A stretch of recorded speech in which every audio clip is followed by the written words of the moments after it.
sentido tiene la universidad? ¿Qué sentido tiene la formación de licenciados, de licenciadas? ¿Será que basta con enseñar didáctica o con enseñar pintura o fotografía? ¿Cierto? Claro que nosotros sabemos que la formación de licenciados implica la formación de sujetos, la formación de personas, la formación de ciudadanos, de actores políticos, ¿no? Entonces es como hacerle frente académicamente a qué nos está sucediendo y por qué tenemos que hablar de género, de salud mental, de memoria, de consumo de sustancias psicoactivas, ¿cierto?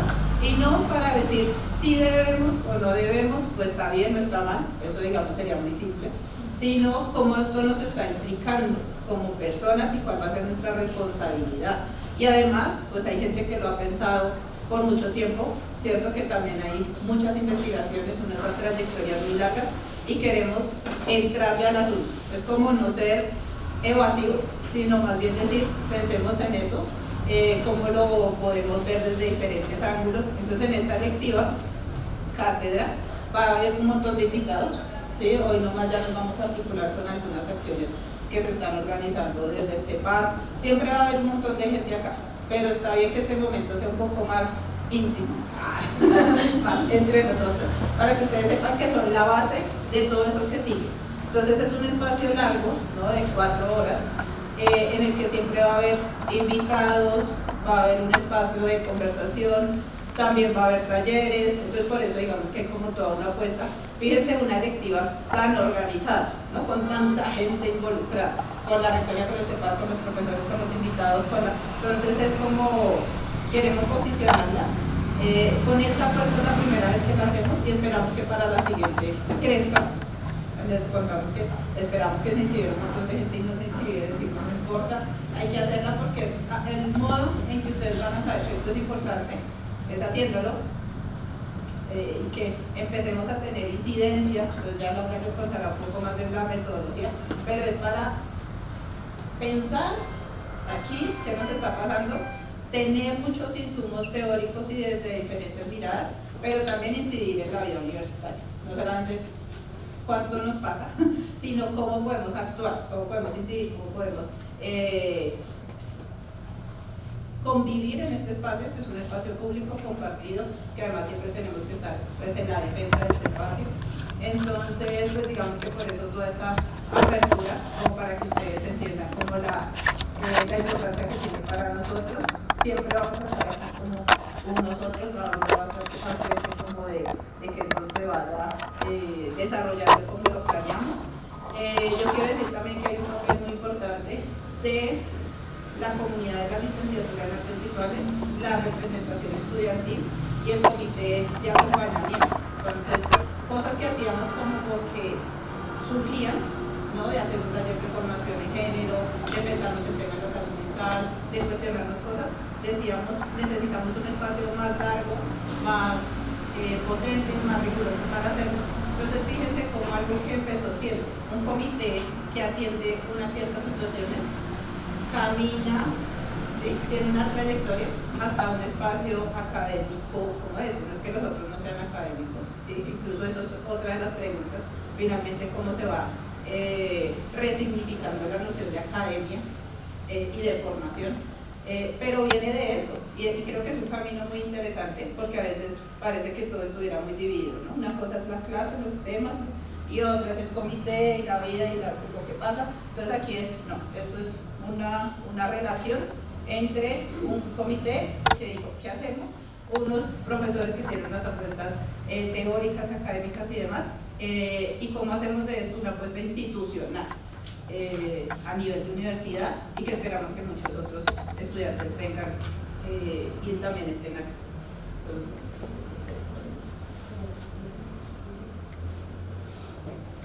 buenos días para todos y para todas. Un gusto verles. Como dijo Laura, pues la idea, bueno, las dos Lauras, la idea de este espacio es poder potenciar preguntas que están habitando en la comunidad. Una de ellas que también queremos conectar el día de hoy, que seguramente ustedes han estado pendientes, y es lo que ha ido pasando en el mundo y también en el país con emular las luchas de la razón. y que ahorita Raúl seguramente va a entrar más en detalle de esa reflexión, ese análisis del contexto, y es también pensar en la memoria y la verdad en la universidad, y es preguntarnos qué es lo memorable en esta universidad y por qué los murales que habitan este espacio, que representan para la gente que los pintó, para los familiares. Hay murales afuera, hay murales adentro, hay rostros, ¿cierto? Cuentan cosas, que cuentan, cómo nos cuentan, cómo narran, cómo interpelan también a la universidad esas memorias. Hay memorias que son de la universidad, hay casos de estudiantes, egresados, de la comunidad educativa, hay memorias que estamos custodiando casi, son las memorias de otros jóvenes de otros lugares de la ciudad. Contarles, por ejemplo, que el 6 de marzo vamos a pintar en la entrada a la universidad el rostro del hijo de Luz Marina Bernal. Luz Marina Bernal, ustedes lo saben, es una defensora de los humanos, particularmente ella como reconocida por el caso del mal llamado Objetivos y de Mafapo.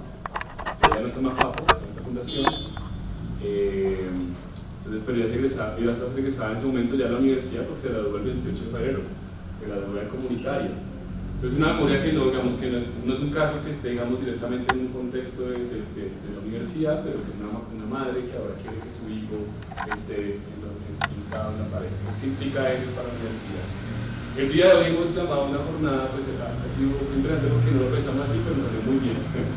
Y es que hoy tenemos la jornada Pinceladas por la Vida, la Paz y la Memoria, una jornada que nace producto de los tachones, de los rayones, de las palabras que han dejado encima de los rostros de muchas víctimas de esta universidad y de muchos familiares de esta universidad. Nos juntamos entidades del distrito, la universidad, obviamente, familiares de estas personas, organizaciones de víctimas como lo hice, y hemos planteado una jornada de todo el año, así que vamos a invitar a muchas cosas. Esta es la primera, va a ser todo el día. La idea es que conectemos, Ticara les va a contar más en detalle de la sesión de hoy, pero la idea es que en un momento logremos conectar, porque sobre las 10 de la mañana, esperando que la lluvia nos acoja, la idea es encontrarles, que es una actividad que vamos a hacer acá, 10 pasaditas, para que hagamos un recorrido por la universidad. Queremos dar un abrazo a la universidad simbólico en términos de lo que acontece, porque también se irrumpe el espacio, ¿no? Cuando se racha, se tacha, se violenta el espacio. Entonces queremos abrazarla con una batucada. Entonces les decía a la gente que convoquemos, ustedes son parte de nuestro público que ya ha decidido cómo nos quieren. Vamos a dar una vuelta por la universidad, ¿sí? Completa con la batucada, y en la 72 que va a ser instalado el sonido, vamos a con unas palabras de las mamás que están en este caso, de familiares, hijos, de varias personas que están liderando el proceso del día de hoy, y todo el día van a haber actividades culturales artísticas. Particularmente, para contarles, está el muro de pronto, no sé si lo recuerdan, en la esquina de la que te los conoce, está un muro gigante que es de Eduardo Lochner, ya luego hablamos más del tema. Por este lado también está relachado el mural de Bigotes, de Dubán y de Coco, el mural que estaba acá, luego de Raúl Casco, de Don Raúl, y de Raúl Casco. Y luego está el mural de Carlos Pedraza, que también. Entonces vamos a estar por ese lado, vamos a poner una carpa para estar todo el día. Y adentro, para contarles también, tenemos este año otra electiva, tenemos desde CEPAS, acompañamos dos electivas. Esta que vamos con visuales puntualmente y con convivencia y con más, pero la otra, que se llama Cátedra Colectivo 82, estamos directamente, pues, solo CEPAS con el Colectivo 82, y vamos a pintar un mural también de la universidad para acoger al Colectivo 82. No se imagina la importancia que tiene para los familiares del Colectivo 82 que la universidad acoja y abrace este espacio, que ustedes también hablen de estas memorias de esos jóvenes que en un momento fueron desaparecidos, y que en muchos de esos casos todavía no sabemos qué ha ocurrido, que hay una impunidad detrás de esos casos de más de 42 años específicamente, porque fueron el 82 con ese colectivo. Entonces, bueno, una jornada muy potente, va a estar todo el año. Queremos que también ustedes, pues, de la cátedra también puedan ver y conectarse, pues, digamos, de manera teórica, conceptual y también de acción a los espacios. Y bueno, solo cierro con eso, con mi nombre, que soy Miguel Ángel Franco, y contarles que el CEPAS, que es el Centro de Educación para la Paz y la Memoria de los Humanos, va a tener una cantidad de convocatorias muy chéveres para los que puedan sumar, que incluye estas dos. Esperamos que este semestre ustedes sean los pioneros y los voceros de un voz a voz que nos ayude a que también tengamos más estudiantes el próximo semestre, que sea una cátedra potente, que les interese, La hemos pensado mucho, tiene partes bien bacanas, invitados y para también de crear con ustedes. Entonces, realmente por haber apostado a ese nombre que no era tan taquillero. Sabemos que no el nombre se acogiera puntualmente como sus expectativas, pero bueno, esperemos que sea un espacio bien rico en las reflexiones y que nos permita construir juntos y juntas, ¿vale? Entonces, gracias y nos vemos explicar más. Yo voy a estar como aquí para allá porque estoy en el marco de la jornada, ¿vale? Bueno, gracias, profe. Yo les voy a contar un poco como de qué se trata la estructura general de la electiva, sino que esto acá está un poco rara Todos tenemos. Sí. Ven, yo la voy bajando. Sí, mejor, ¿cierto? Igual no ven nada para hacerse luz. Entonces, claro, digamos, y los profes lo vienen abordando, esta electiva también surge en el marco de las necesidades que también identificamos como comunidad universitaria, que pueden estarnos hablando de qué nos implica estar en la universidad, pero también qué nos implica el ejercicio de la formación de futuros y futuras docentes. Por eso, por ejemplo, la electiva del colectivo 82 también hace parte de visuales, ¿no? Esa es una electiva que también se desprende del programa, porque incluso ha sido una de las preguntas como que hemos tenido constantemente sobre el ejercicio de la formación política de los estudiantes.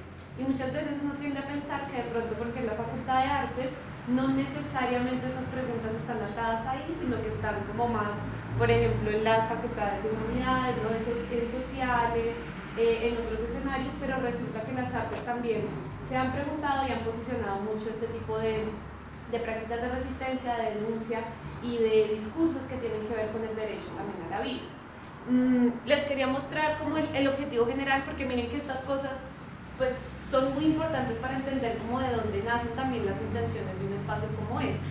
Entonces, por ejemplo, este objetivo está pensado para aportar a la formación de maestros y maestras para un país en paz, que propendan por la tramitación de conflictos, la defensa de los derechos humanos, la mitigación de la violencia y el reconocimiento de la memoria como vehículo para la construcción de paz, la convivencia y el buen vivir, como posibilidad ética para abordar el mundo, como actores transformadores del campo social desde el lenguaje artístico y el pensamiento creativo. Entonces, miren como que el objetivo es inmenso, ¿no? O sea, estamos pensando como que esta cátedra tenga esa posibilidad de aportarle al país unas transformaciones, sobre todo en el ejercicio de la sensibilización docente y en lo que también hemos ido identificando, que son esos problemas que identificamos en la universidad, pero que ustedes también cuando sean futuros y futuras docentes van a encontrar en el ejercicio de la labor que hacen. Porque todas estas preguntas por el género, por la memoria, por la violencia, tienen que ver con cómo uno se encuentra después en esos escenarios con otros y otras y para qué forma lo que forma. Hay muchos, sabemos que también hay muchos de ustedes que son de visuales, ¿no? Y que vienen como directamente de la licenciatura, pues porque ahí también hemos hecho mucho bombo a la electiva, pero también la idea es que este sea un escenario de formación integral para diferentes licenciados y licenciadas, ¿no? Que si uno se lo piensa desde la biología, desde la química o lo piensa desde las sociales, siempre haya una pregunta por cómo también puede ser nuestra responsabilidad social la construcción de paz en un país que vive permanentemente en medio de la violencia estructural y de la guerra.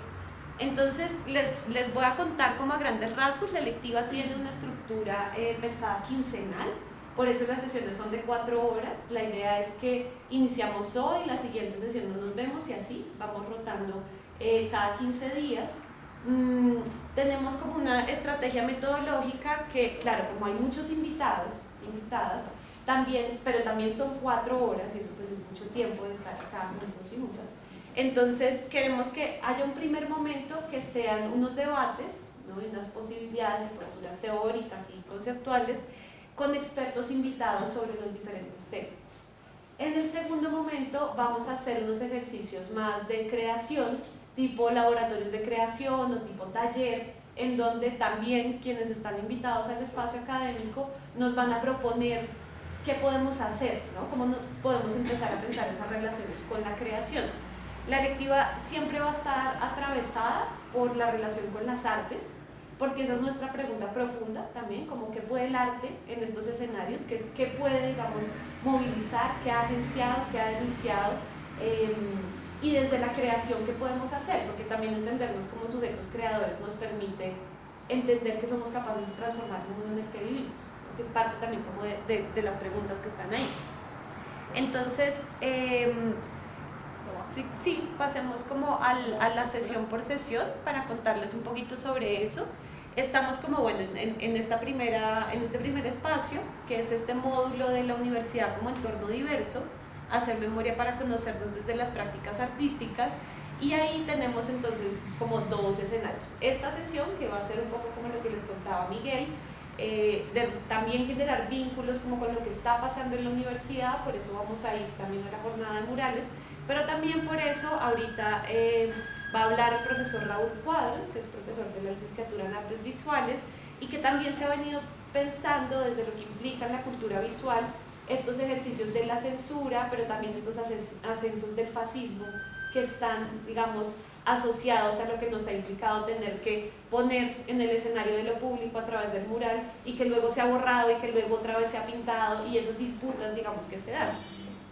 Eso tiene mucha relación con cómo se constituyen los escenarios de la memoria, y por eso la idea es que podamos atarlo también con las jornadas que está haciendo el CEPAS. Ya la siguiente sesión, que sería en 15 días, está pensada para hablar sobre conflicto armado en contextos educativos, que nos parece que eso es una cosa importante porque a veces también, pues a veces no, en realidad si ustedes van a ejercer en este país, eso va a estar permeado directamente por el conflicto armado. Uno a veces cree como que eso además solo sucede en los entornos rurales, pero luego vemos el impacto de la guerra en lo urbano y nos damos cuenta que todos los escenarios en los que vivimos, que el escenario además, cómo la cultura se permea por la violencia y cómo eso termina, constituye las relaciones, los imaginarios, los estereotipos, la manera como estamos en el entorno del aula, pues ahí nos damos cuenta como de la necesidad de formarnos en estos temas. Entonces, en este espacio van a venir dos invitadas que son expertas en trabajar con infancias, el tema del conflicto armado, y sobre todo infancias que además han sido impactadas en medio de la guerra.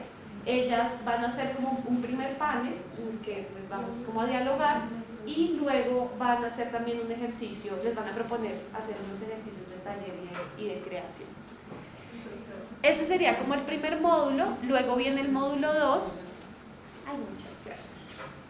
Luego viene el módulo 2, que está pensado desde la idea de crisis civilizatoria y la subjetivación del malestar social.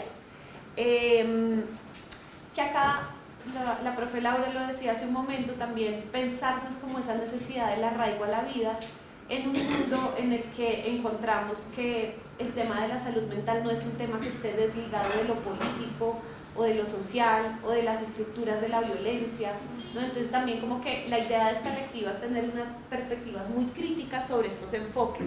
A nosotros cuando estábamos pensándonos como toda esta estructura decíamos, es muy importante hablar de estos temas porque esto tiene que ver, por ejemplo, con todo ese bombardeo de coaching que uno tiene en las redes sociales, ¿no? El que le dice como, si tú en tu metro cuadrado estás bien, entonces vas a poder salir de todas las situaciones de violencia que estás viviendo, y nada de eso es cierto, o sea, nada de eso funciona de esa forma. Entonces decíamos, como hay que pensarnos unos invitados que nos hagan como reflexionar sobre lo que nos implica en este mundo, darnos cuenta de que las condiciones son más estructurales y de que incluso hay enfoques, por ejemplo, de las mismas psicologías que pueden ser debatibles. Ese va a ser un panel muy chévere. Ese es el segundo, voy a hablar primero del tercero. Entonces, el tercero se llama Relaciones con la vida y críticas al progreso, reflexiones sobre la subjetivación del malestar social, y en ese espacio va a venir una persona experta de la Subdirección de Bienestar Universitario y va a dialogar también con un profesor de la licenciatura en Artes Visuales, que es Camilo Romero, que él trabaja como los enfoques antipsiquiátricos y los enfoques, digamos, como del pensamiento sistémico. Entonces miren que, por ejemplo, ahí va a haber un debate bien interesante porque son dos posturas que a veces se pueden confrontar entre ellas, ¿no? Pensarse de pronto unas psicologías conductuales en relación, por ejemplo, a estas otras perspectivas que nos hablan como, digamos, de otros enfoques de la psicología. En ese espacio, Camilo va a proponer un taller para ustedes como un ejercicio de trabajo, y ya en 15 días, en la siguiente sesión, vamos a abordar esta idea como de la relación entre los enfoques como del malestar social la pedagogía y las relaciones con las posibilidades que tenemos nosotras y nosotros como docentes de pensarnos esos temas. En esa sesión va a estar invitada la profe Laura, que también se ha venido pensando esto mucho desde las estrategias del trabajo del cuidado, ¿no? De lo que nos implica pensar el cuidado en nuestro tiempo. Y esa, miren que eso es una pregunta súper importante para nosotros y nosotros como profes, porque uno cuida todo el tiempo, es una labor del cuidado, pero es una labor del cuidado que no ha sido reconocida como tal, ¿no? Entonces ahí va a haber como una serie de debates y de relaciones posibles, y la siguiente sesión está pensada con algo que también nos han pedido mucho los y las estudiantes y que es, digamos, como un abordaje importante y una pregunta grande que tenemos, que tiene que ver con este tema del consumo de sustancias psicoactivas. Entonces, el enfoque que va a tener esa sesión tiene que ver con pensarse eso como un tema de salud pública, ¿no? Y como empezar como también a desligarlos de pronto como de unos moralismos del abordaje, para pensarnos también como, bueno, en nuestro tiempo, en lo que nos implica, cómo podemos generar también como unas pues, lecturas críticas sobre esos procesos. En esta sesión va a estar invitado Échele Cabeza, que son los... Confirmar. Pues sí, pero hemos estado pensando como que sea así, ¿no? Por esa línea, o también una profesora, creo que de la Nacional, que ha trabajado como estos enfoques más alternativos para entender también el consumo de sustancias. Perdón, meto la cuchara. Es que está por confirmar el de Échele Cabeza, pero ese es el enfoque, ¿no? Como desde la responsabilidad, desde, insisto, que todo esto no lo hemos pensado, vean que ya ni siquiera es como un asunto de lo que se debe o no se debe, o lo que está bien o lo que está mal, sino cómo nosotros tomamos decisiones. Entonces ahí en la sesión anterior que vamos a hablar del cuidado y demás, también es ¿qué pasa con el cuidado? El cuidado nos incapacita, nos vuelve faltos de agencia, nos volvemos así como para donde me lleven, ¿cierto? Entonces ¿cómo tomamos o somos capaces de tomar decisiones frente al consumo como un asunto en el que somos responsables, ¿sí? Entonces creo que es una noción que va a estar ahí atravesando toda la cátedra y es el asunto de la responsabilidad. Que además, bueno, digamos, estas son como las sesiones del segundo módulo, pero el tercer módulo tiene que ver mucho con pensarse también esta relación del cuidado y la agencia, ¿no? Y cómo desde las perspectivas de género podemos empezar a encontrar luces sobre esos posicionamientos asociados a lo político, ¿no? A cómo también esto tiene que ver con un montón de ejercicios y prácticas de resistencia y de reivindicación que suceden en lo cotidiano y que hay que empezar también como a visibilizar y asumir desde otros lugares. Por eso la sesión 6 va a estar enfocada en pedagogías queer y en lecturas interseccionales. En esta sesión tenemos la idea, bueno, hay ciertos invitados que cuando ustedes saben que a veces la gente al final cancela, mueve, ¿sí? Entonces puede que haya cosas que se nos muevan un poquito, pero les cuento como a grandes rasgos para que sepan como por dónde va la propuesta que les estamos haciendo. La idea es que venga Lanis Bello, que es profesor de acá de la, yo no sé si todavía es profesora de la pedagógica, pero ha estado trabajando como todo, sí, que sí, de profesora pedagógica, que ha estado trabajando como todos estos temas de pedagogías queer y de lo que nos implica también como pensarnos ese tema en el entorno de lo educativo y cómo hablar de la posibilidad de vivir diversamente, del derecho a existir, pero además de entender que el entorno del aula es un entorno en donde se construye o no la posibilidad de la exclusión y cómo eso nos afecta socialmente muy profundamente y termina constituyendo unos escenarios de la indolencia, pues es un poco desde ahí, como desde donde se van a mover esas sesiones. La séptima sesión está pensada también como desde los enfoques de las prácticas artísticas para pensar que cuando también hay una demanda de los movimientos sociales o incluso como de las colectividades del derecho a existir, ese derecho a existir implica aparecer y aparecer hace parte como del escenario de lo público y desde ahí las prácticas artísticas también han tenido unos posicionamientos súper interesantes que nos pueden ayudar como a dimensionar cómo eso incluso se ha hecho en el entorno de la universidad, ¿no? Como la universidad, que también está mediada por un montón de ejercicios de estigmatización, pero que hace parte de lo público, puede dialogar y posicionarse sobre lo que nos implica el derecho a habitar, el derecho a posicionarnos, el derecho a estar en el mundo y la posibilidad de desde ahí como construir lecturas críticas. Y ya el último módulo, que se llama la práctica estética para construir la vida, me parece, la universidad. Son 2 sesiones, entonces las sesiones están pensadas a cargo de ustedes, porque si ven como que la estructura de la cátedra pues tiene como esta lógica como de el primer momento de debate y el segundo momento de taller práctico, pero transversalmente a eso ustedes van a ir trabajando por grupos y van a ir construyendo unas ideas de intervención desde ejercicios de creación o desde prácticas estéticas o prácticas artísticas en el escenario de la universidad.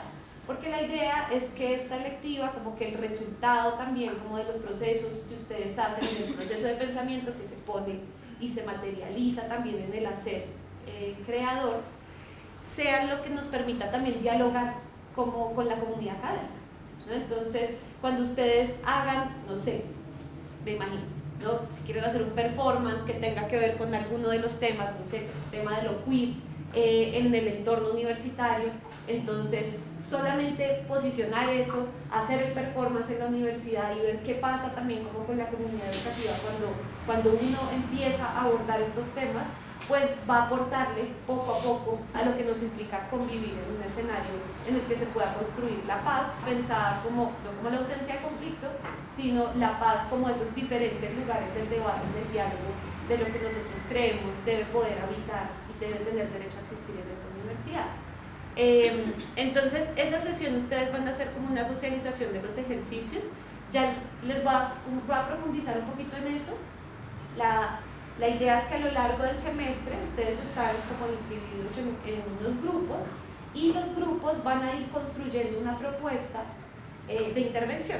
Entonces, la primera entrega que ustedes van a hacer es la idea, ¿no? Como qué les gustaría hacer, a partir también como de todo lo que han visto, qué les gustaría hacer en este espacio, en el entorno universitario y cómo lo harían, ¿sí? Cuáles serían también como esas estrategias de intervención.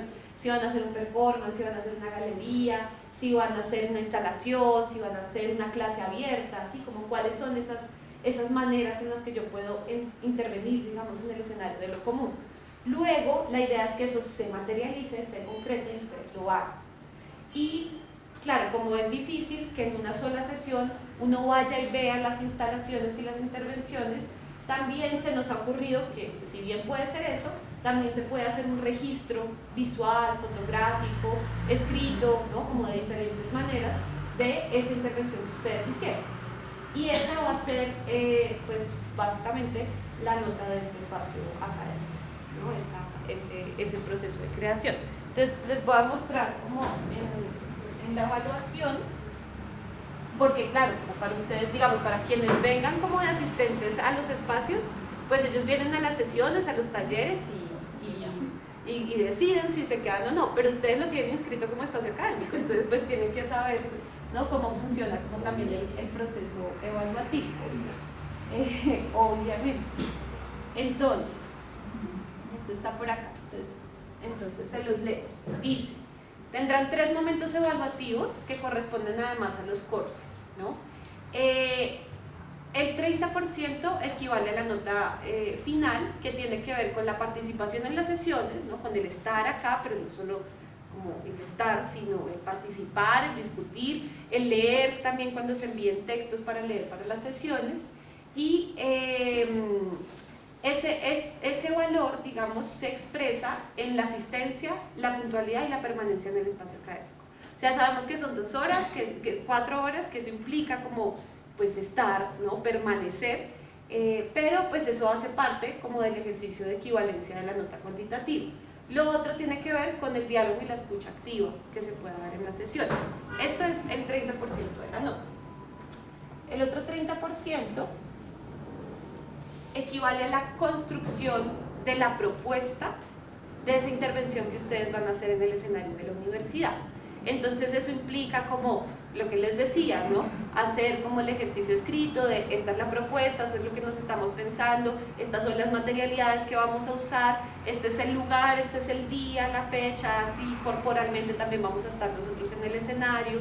Eso es, digamos, el equivalente al otro 30% y se expresa en la entrega de esa propuesta, que hasta ese punto pues es solamente como la propuesta puesta, digamos, como en papel.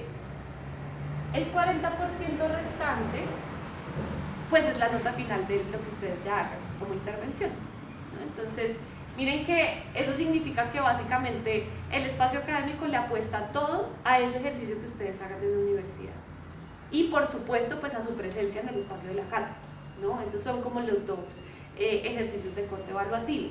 Esto significa que ese 40% equivale a la capacidad además de creación colectiva, porque van a trabajar en grupo y van a trabajar con los y las otras, y no necesariamente las personas, pues como esto es una electiva todo programa, no necesariamente todos y todas vienen de visuales o de escénicas o de música, entonces no necesariamente los lenguajes artísticos son el único lugar al que pueden recurrir, ¿no? También puede haber como relaciones interdisciplinares, de pensarse, no sé, como una posibilidad de diálogo entre lo visual y la biología o no sé, o la música y también como diseño tecnológico, sí, como que la idea es que la apuesta que ustedes hagan pues parta también de quiénes son ustedes, cómo se han ido formando y qué quieren poner como a debatir en el escenario de la universidad.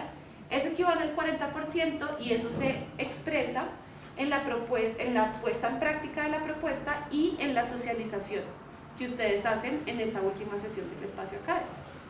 Son, digamos, esos los valores.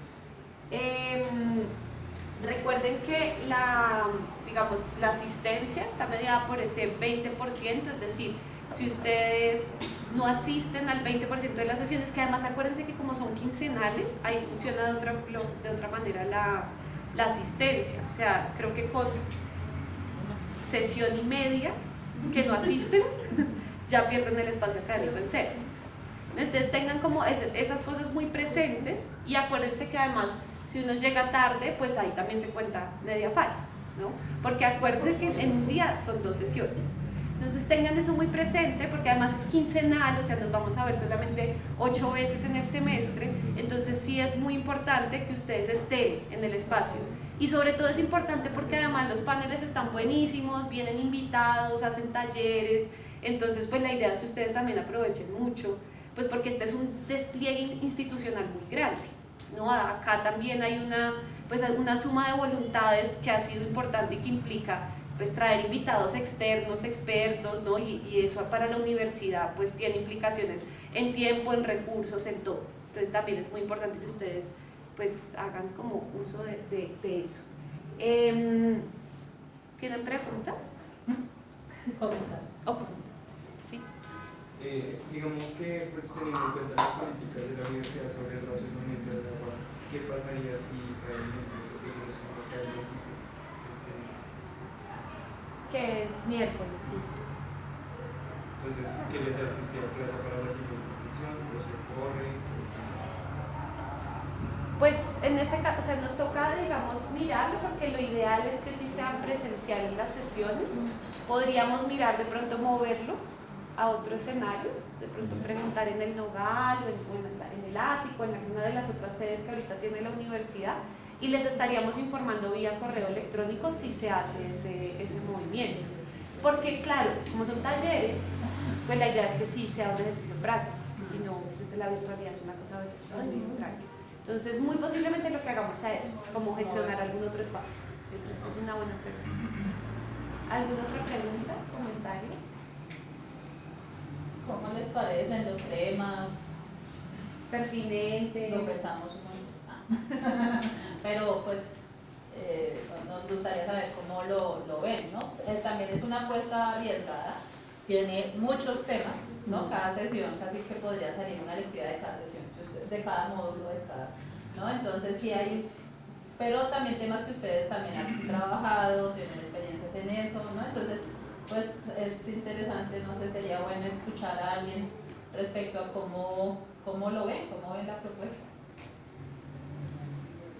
Dicen ahí porque me inscribieron. Pues yo te tengo una primera pregunta y es, digamos, cómo plantea la cátedra promoverse con el resto de la universidad, porque a partir de eso tengo tal vez una sugerencia o más un comentario. ¿Cuál O es sea, el muy comentario? mínimamente. Sí, ¿cómo Sí, se va a pues hacer? digamos cada vez va a salir una pieza, claro, vamos a invitar a la comunidad, pero igual ahí es como de la voluntad, ¿no? Pero digamos que, Tal vez digamos, por el tema de los invitados, En que ese son taller se taquilleros. plantea el tema de cada sesión.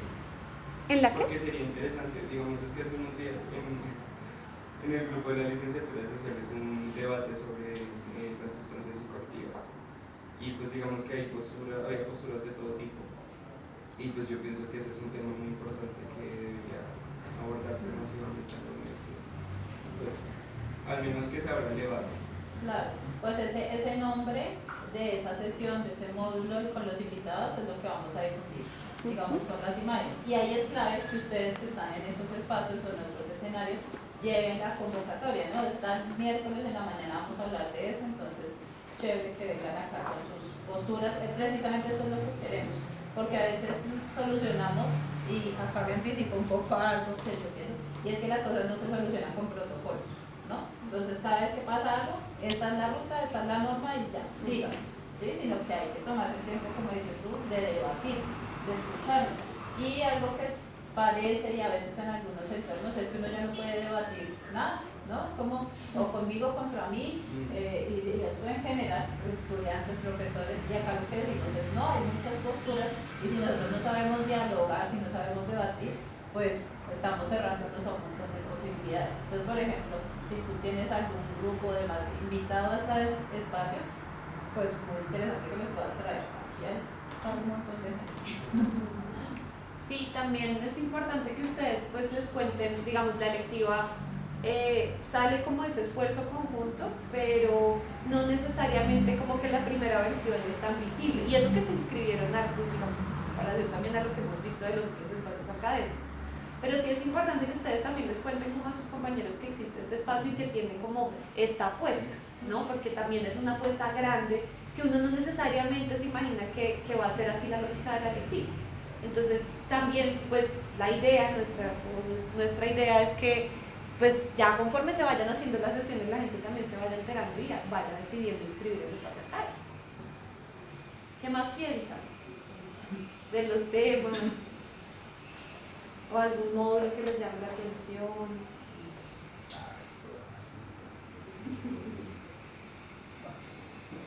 ¿No? De lo evaluativo, ¿están de acuerdo con los porcentajes? ¿Entienden la metodología? ¿Sí? La estructura, todo, ¿sí? Bueno, listo. Bien, entonces, si sobre esto no hay preguntas ni comentarios, vamos a pasar como al segundo momento. Entonces ahora sí les cuento un poco la agenda. Como les decía Miguel, pues vamos a anclar como de las 10 a las 12 el espacio de la electiva a esta apuesta que ha tenido institucional el CEPAS de hacer estos recorridos por los murales de la universidad, que ustedes saben como que esto surge de esa coyuntura en la que los murales también fueron censurados, ¿no? Entonces vinieron, los pintaron, ¿no? Les hicieron, pues les escribieron encima, les hicieron también ejercicios de borramiento, y como esos murales también son el resultado muchas veces de procesos sociales tanto de las personas que están ahí pintadas como de sus familiares o de sus amigos, también lo que ha venido haciendo el CEPAS es reunirse con estos familiares, con los colectivos, con quienes digamos también tienen un interés en que esas imágenes permanezcan en el escenario de lo público, y lo que va a suceder a las 10 es que vienen las familias de algunas de las personas que fueron pintadas allí y van a trabajar en conjunto con artistas urbanos que se invitaron por parte de la universidad para que vuelvan a hacer el ejercicio como de la pintura del mural. La idea es que ese sea un ejercicio colaborativo en el que también ustedes hagan parte y que podamos, digamos, entre todos, como decía Miguel, como hacer ese abrazo simbólico que es al final como mostrar que no hay indolencia de parte nuestra frente a eso, sino que estamos dispuestos también a pintar como las veces que sea posible, si es que de eso se trata también como el ejercicio de reconocer en el escenario de lo público. Entonces se nos ocurría que como estos también son unos debates tan complejos y son debates que tienen que ver con las nociones sobre lo ético, sobre cómo se mueve también la dinámica política en el escenario pues, también nacional, pero que también están anclados a lo que nos implican como los discursos de la visualidad y a lo que la visualidad puede o no también en esos escenarios. Quisimos invitar al profesor Raúl Cuadros, que es profesor, les contaba ahorita, de la licenciatura en Artes Visuales y de la maestría en Arte, Educación y Cultura de la facultad, y pues que también se ha venido pensando mucho este tema, ¿no? De lo que nos implica también dialogar en torno a las atrocidades, a las barbaries y cómo también eso se enmarca en unos contextos nacionales, ¿no? También en unos contextos de cuáles son las imágenes que sí merecen ser mostradas, cuáles no, y cuáles también pasan esos ejercicios de censura y de borramiento. Y como el profesor Raúl también ha trabajado mucho este tema de la cultura visual, de lo que implica hacer un análisis también como de las imágenes y cómo eso genera relaciones, nos atraviesa como sujetos, nos construye y también construye la cultura en la que vivimos, pues la idea es que él nos cuente un poco como cuáles son esas reflexiones profundas que ha hecho sobre estos procesos, porque hacer análisis de coyuntura no es fácil, ¿no? Como que esos análisis de coyuntura parten también pues, de los bagajes teóricos que tienen las personas cuando llevan toda una vida estudiando esos temas. Entonces pues también estamos muy contentos de que en esta sesión inaugural sea el profe quien vaya a generar como ese diálogo, y eso nos va a permitir generar unas relaciones posibles con lo que vamos a ver a las 10 con este ejercicio como de pintada colectiva que se va a hacer en la universidad. Entonces, si quieres, profe, pasamos como a ese momento al paredón. Sí, va a ser el paredón, porque buenos días. No, porque la dinámica que se ha planteado era un poco distinta, ¿no? Íbamos a tener una conversación, iba a haber una conversación con otro colega, nos iban a hacer preguntas. Sí, lo que pasa, bueno, voy a aclarar eso. Lo que pasa es que, claro, entonces está invitado el profe Raúl y está invitado también un profesor del IPN, Sebastián Ramírez, que ha venido trabajando también como estos temas de memoria y construcción de paz con las y los estudiantes del IPN, y ellos tienen una exposición que hicieron a partir como de unos ejercicios colectivos de creación con familiares de víctimas del Estado, y creo que estuvo ahí como también vinculado el Móvice. Entonces la primera, digamos, propuesta que habíamos hecho era poder generar ese ejercicio de debate y de diálogo, pero el profe va en el bus con los estudiantes desde el IPN hasta acá en este momento. Entonces todavía pues no han llegado, o sea, estamos viendo a ver si logran llegar como antes de las 10, pero pues no necesariamente van a alcanzar a llegar. Entonces la idea, por eso se nos movió un poquito la propuesta, pero sí digamos que hay como unas intencionalidades que son como la propuesta también que le hacemos al profe Raúl. Digamos, la cátedra está pensada muy desde estos enfoques de construcción de paz, precisamente porque está el CEPAS de la universidad, pero cuando uno a veces habla de esos enfoques de construcción de paz, hay unas ideas como pacificadoras, ¿no? Que es como esta idea de la paz implica la ausencia de conflicto y todos vamos a estar bien y todo va a ser tranquilo, y resulta que la paz, si uno no la piensa desde la justicia social, desde las resistencias, desde lo político, desde la ética, pues también tiene unos lugares súper peligrosos para ser enunciada. Entonces, yo pensaría que ese es como un primer momento, digamos, para hacer ese diálogo que tiene que ver con cómo uno puede atar como esa idea también como de qué necesita como coyunturalmente también esta sociedad a la hora de hablar de paz, de justicia, y por qué, digamos, uno puede pensarse como que estos discursos visuales aterrizan ahí, ¿no? ¿Por qué hablar de la visualidad cuando uno quiere pensarse como estas ideas de construcción de paz o de justicia o de memoria? Si quieres podemos partir por ahí. Bueno, sí, yo pienso que lo que más podría aportar yo a esta cátedra que estamos inaugurando, digamos, así se dan las cosas en la vida, yo quisiera aportar como elementos de contexto político histórico, para entender un poco esto, y no, más que para entenderlo, para valorar y pensar los significados de eso que está ocurriendo, de esa disputa, ¿cierto? Por las calles, por las imágenes en las calles, por la verdad.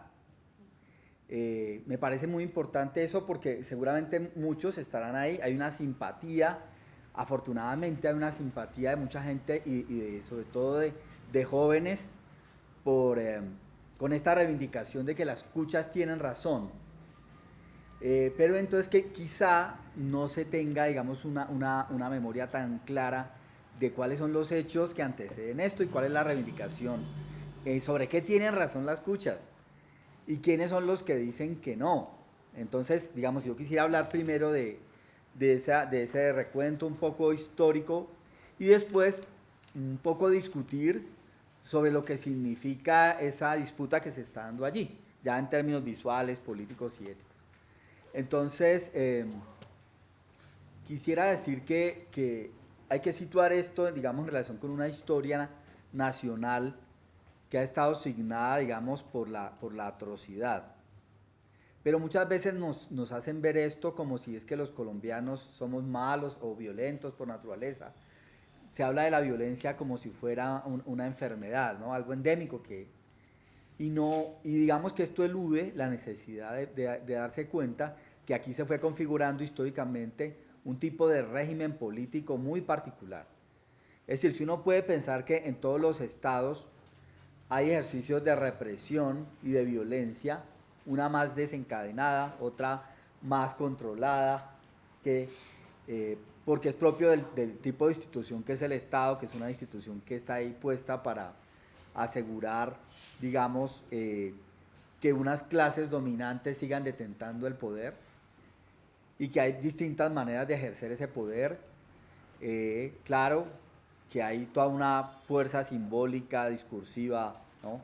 Un montón de instituciones y hay unas instituciones que ejercen la violencia directa y el control, ¿no? Las Fuerzas Armadas y de Policía y las policías políticas que existen en todos los estados.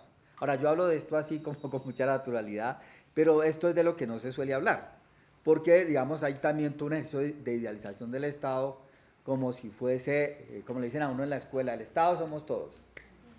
Y yo digo, no, el país, la nación, sí, pero el Estado es otra cosa. Y en todo caso, a pesar de que eso existe en todos lados, no siempre tenemos, digamos, una apelación a la violencia directa y no siempre todas las sociedades pueden decir que viven en una confrontación permanente como nos ha tocado a nosotros. Entonces, eso da para decir que hay una forma de dominación de la oligarquía colombiana que ha estado asignada por la violencia y por la atrocidad. Y no solamente hacia las clases populares, sino también entre ellos. O sea, las disputas entre los sectores de poder en Colombia han estado asignados también por la violencia directa. Y eso no es tan común en todos lados. No todo el mundo puede decir que ha habido tantos magnicidios, por ejemplo, como acá. Es decir, que se asesine candidatos presidenciales, ¿sí? Figuras políticas, así.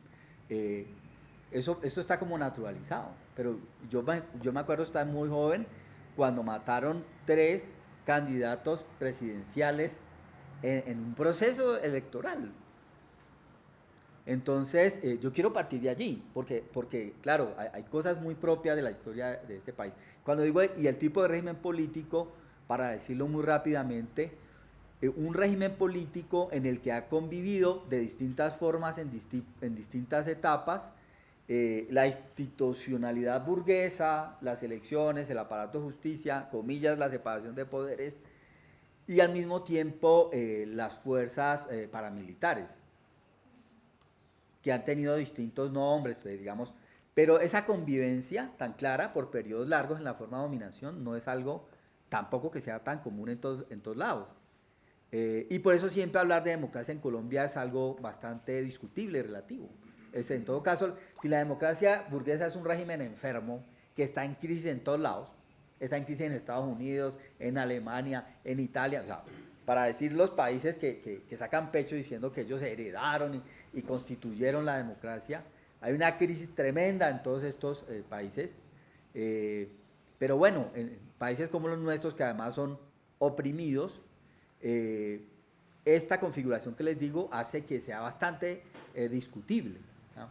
Es decir, no es tan común que en todos lados el asesinato político sea el pan de cada día, que las masacres sean el pan de cada día, ¿cierto? Que las protestas sociales por reivindicaciones muy sentidas de la población sean violentamente reprimidas o que como consecuencia desaparezcan un montón de gente. Entonces son cosas duras de hablar, pero yo, digamos, una cosa que estamos trabajando con mucha fuerza, por ejemplo, en el espacio de Cine y Nación, en visuales, es que hay los nuevos masivos de comunicación se han constituido, digamos, en una mediación muy poderosa para impedir el pensamiento y la reflexión sobre estas cosas. Entonces uno tiene que pensar que si uno se está formando como sujeto político y ético, pues tiene que tratar de conocer más de cerca cómo es esa sociedad en la que vive y eso qué implicaciones tiene. Y cómo esa convivencia por décadas con esas formas de violencia también signan mucho el cómo somos. Muchas cosas inadvertidas en nosotras y nosotros de cómo somos tienen que ver con ese mundo en el que vivimos. Al mismo tiempo yo siempre quiero decir como profe que esto nos plantea un reto y un horizonte que es una necesidad de transformación radical de esta sociedad, ¿sí? Y ha habido momentos históricos donde eso aparece enfatizado, ¿sí? Donde la gente dice no más, no podemos vivir así.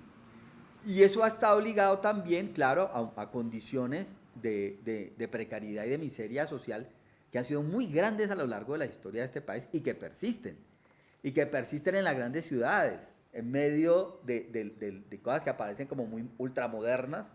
Piensen la figura del metro en Medellín, ahora la figura del metro en Bogotá, ultramodernas, pero al mismo tiempo esa modernización esconde, digamos así, unas condiciones tremendas de precariedad social, de miseria. Y de eso no se quiere hablar. Por ejemplo, en la universidad hay gran precariedad y miseria. Y decía yo el año pasado, cuando hubo la crisis esta tan terrible de salud mental, hambre. Lo que pasa es que, claro, es feo hablar de eso, ¿no? Pero estamos luchando contra eso y nuestras familias luchan contra eso. Entonces, quiero decir que la forma de dominación, donde se apela a la violencia y a la atrocidad, ha sido constante. Y hay otro elemento que hay que conectar con esto, y es que la relación de Colombia con Estados Unidos, que está en discusión ahora, ¿no? Porque el rey aparece desnudo, porque decidió desnudarse. Trump decidió desnudarse y mostrar claramente que así somos, así dominamos al mundo y así es como lo vemos a ustedes, sudacas, seres inferiores con los cuales, que no nos importa, que fueron las mismas declaraciones que digo, no nos importa, ellos nos necesitan a nosotros. Y luego el espectáculo atroz de mostrar a los colombianos y a los latinoamericanos y latinoamericanas esposados como criminales, devueltos a sus países, y todo el show para mostrar que estamos sacando a la escoria de nuestro lugar. Pero resulta que Colombia ha tenido una relación íntima con Estados Unidos, que la oligarquía colombiana tiene una relación carnal, como dicen los argentinos, con Estados Unidos, que el Estado, que las Fuerzas Armadas, que los aparatos de inteligencia, que la Fiscalía, todos han sido conformados, diseñados, y hay una asesoría constante y una permanente presencia de cuadros de las Fuerzas Armadas y de los aparatos de inteligencia de Estados Unidos en Colombia. Y no todos los países pueden decir lo mismo, ¿sí? Colombia tiene unas Fuerzas Armadas que son gigantescas, desproporcionadas en relación con el tamaño del país y la población. Proporcionalmente son más grandes que las de Estados Unidos en relación con la población, pero eso tiene que ver con que la burguesía colombiana ha defendido intereses de Estados Unidos en el continente. Y para eso nos sometieron a nosotros a tener unas Fuerzas Armadas que son costosísimas, pero eso no se discute. En realidad, todos los debates sobre el presupuesto nacional y los líos que hace el gobierno para ver qué le pongo a educación y qué le pongo a cultura y qué sé yo, tienen que ver con dos cosas que son permanentes. El peso de las Fuerzas Armadas, que es costoso social y políticamente, pero que es costosísimo económicamente, y una deuda económica tremenda con la banca mundial que es dominada por Estados Unidos. Pero de esto tampoco se suele hablar, o no se quiere hablar. Parece que hay un montón de temas políticos que son muy importantes, pero que de esto, digamos, no hubiera que hablar. Entonces, no se puede entender, digamos, también cómo es ese régimen político sin esta relación con Estados Unidos. Y el hecho de que hubiera permanentemente unas fuerzas armadas gigantescas y al mismo tiempo unas fuerzas irregulares que luego pasaron a llamarse paramilitares como parte del ejercicio del control y la dominación. Y en ese marco la atrocidad que en una primera etapa respondió sobre todo a la lucha por la tierra, ¿sí? De una inmensa cantidad de gente pobre que es la que garantiza la producción de alimentos para el conjunto de la sociedad en las ciudades, las poblaciones campesinas, y una violencia sistemática por impedir que esos trabajadores del campo tuvieran acceso a la tierra. Digamos que es como una vertiente histórica del conflicto que permanece abierta porque la concentración de las tierras en Colombia es inmensa, es uno de los países más desiguales del mundo, y gran parte de esa desigualdad se mide por cuán concentrada está la tierra en unas pocas manos, y la violencia ha estado muy ligada a concentrar la tierra, despojar masivamente a la población, y pues para despojar hay que utilizar la violencia y el terror. Pero también ha estado ligada a la lucha, sobre todo en la ciudad, pero también en el campo, y manifestaciones de terror para controlar a una población que por décadas fue muy luchona, como dicen ahora. O sea, una población que fue muy rebelde, como dice el libro del profesor Renan Vega. Sí, una población que ha sido muy rebelde. O sea, a lo largo de las décadas, Colombia fue un hervidero. Los paros cívicos populares en los barrios, los paros del magisterio, los levantamientos estudiantiles, los levantamientos indígenas y campesinos, sino que todo eso recibió una paliza muy fuerte en los 90, entre los 90 y 2000, Colombia fue como un gran cementerio, en gran medida. Una paliza muy fuerte, y es en ese contexto que hubo una ofensiva como pacificadora, dicen ellos, que eso es terrible porque pacificar significa silenciar, borrar, asesinar. Entonces, bueno, quiero partir de esto, dicho de manera, yo sé, demasiado gruesa, pero sin lo cual me parece que no se puede hablar de todo lo otro. Ahora, hay un hecho histórico, sí, un hecho histórico que es el antecedente de esto que estamos viendo acá, y es la famosa Operación Orión del 16 y 17 de octubre de 2002. Y esto hay que marcarlo en el comienzo de la seguridad democrática. Recién posesionado el presidente, ahora enjuiciado, y que están dando una batalla tremenda por impedir que eso se concrete, y hay que estar muy pendientes porque muy seguramente pues están haciendo todo para que eso quede en la nada, en la impunidad, que la impunidad, digamos, ha asignado esta sociedad, que es la otra cara de esto que vengo diciendo. Pero esa operación se da en ese contexto de la seguridad democrática, y se da en esa ciudad que es como un fortín de esa fuerza política que es el Centro Democrático, y donde veníamos de un proceso de agudización de la lucha urbana, porque pues en todas las ciudades de Colombia, en ese momento había habido un avance, infinidad de milicias urbanas ligadas a organizaciones guerrilleras, pero también otras milicias antiguas que habían, y había una disputa por esos territorios urbanos, pero también la disputa era con grupos paramilitares, porque esto hay que decirlo, en el caso de Medellín concreto había presencia de milicias de distinto tipo, presencia de organizaciones de delincuencia común y presencia de paramilitares. Pero digamos que lo tremendo es que en un momento se toma la decisión, en ese año 2002, de hacer una operación a gran escala para terminar de dominar el territorio y pacificar, decían ellos, el alcalde Luis Pérez, y hubo un consejo de seguridad en el que estuvo Uribe y la ministra Marta Lucía Ramírez, de infausta recordación,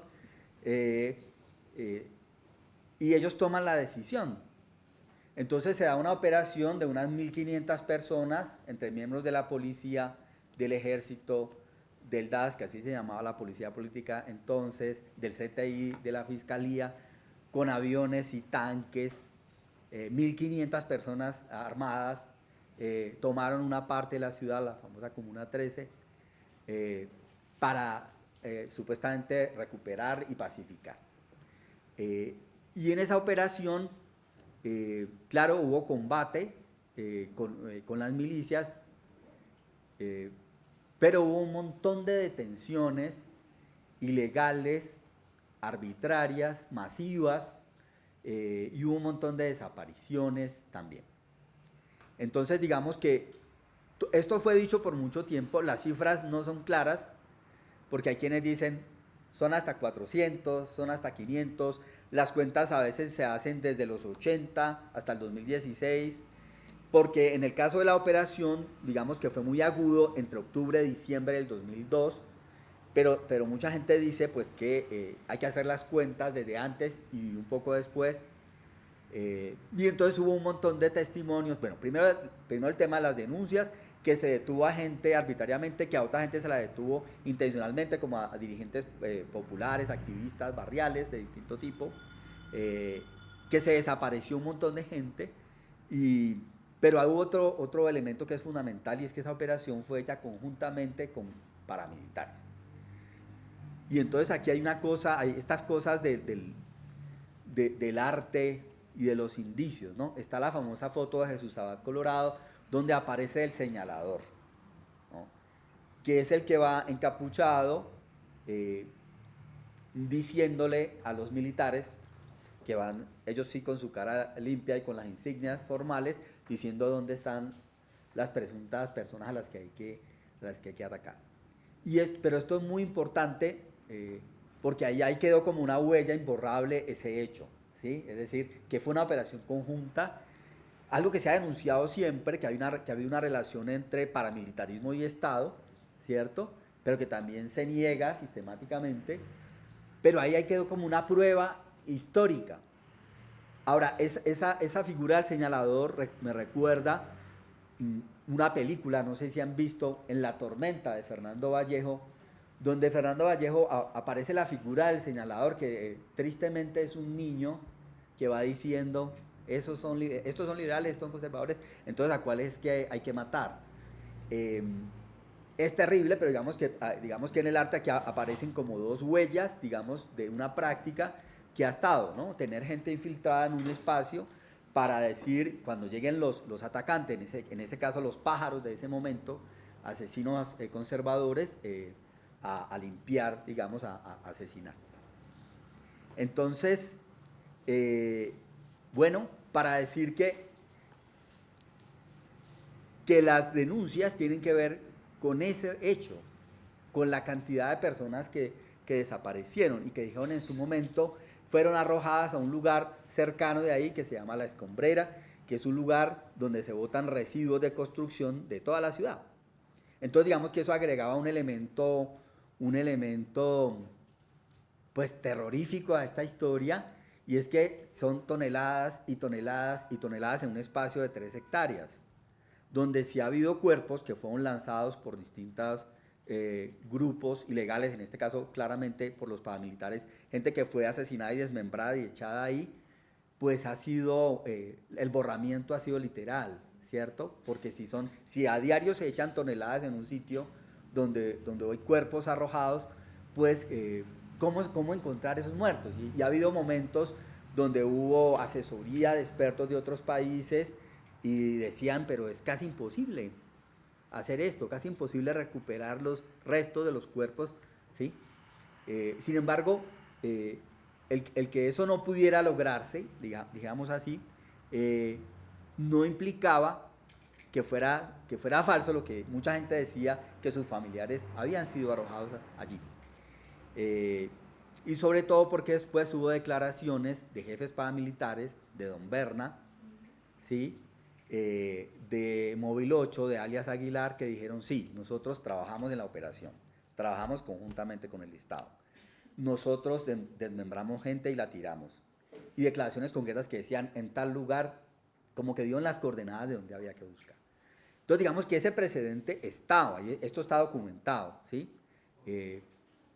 Y por eso el que ahora, recientemente, la JEP lograra, después, con mucho esfuerzo, lograran encontrar algunas osamentas, algunos restos de personas en ese lugar, pues fue un hito extraordinario, ¿no? Ahí es donde aparece la consigna, las cuchas tenían razón. ¿Por qué? Pues porque son 20 años de gritarlo al mundo, 20 años de decir, ahí están nuestras familias, busquen, cierren el lugar para que no sigan sepultando los cuerpos o los restos de nuestros familiares, cosa que nunca se hizo, lo cual pues plantea un problema serio, digamos, de cómo son las cosas en esta sociedad.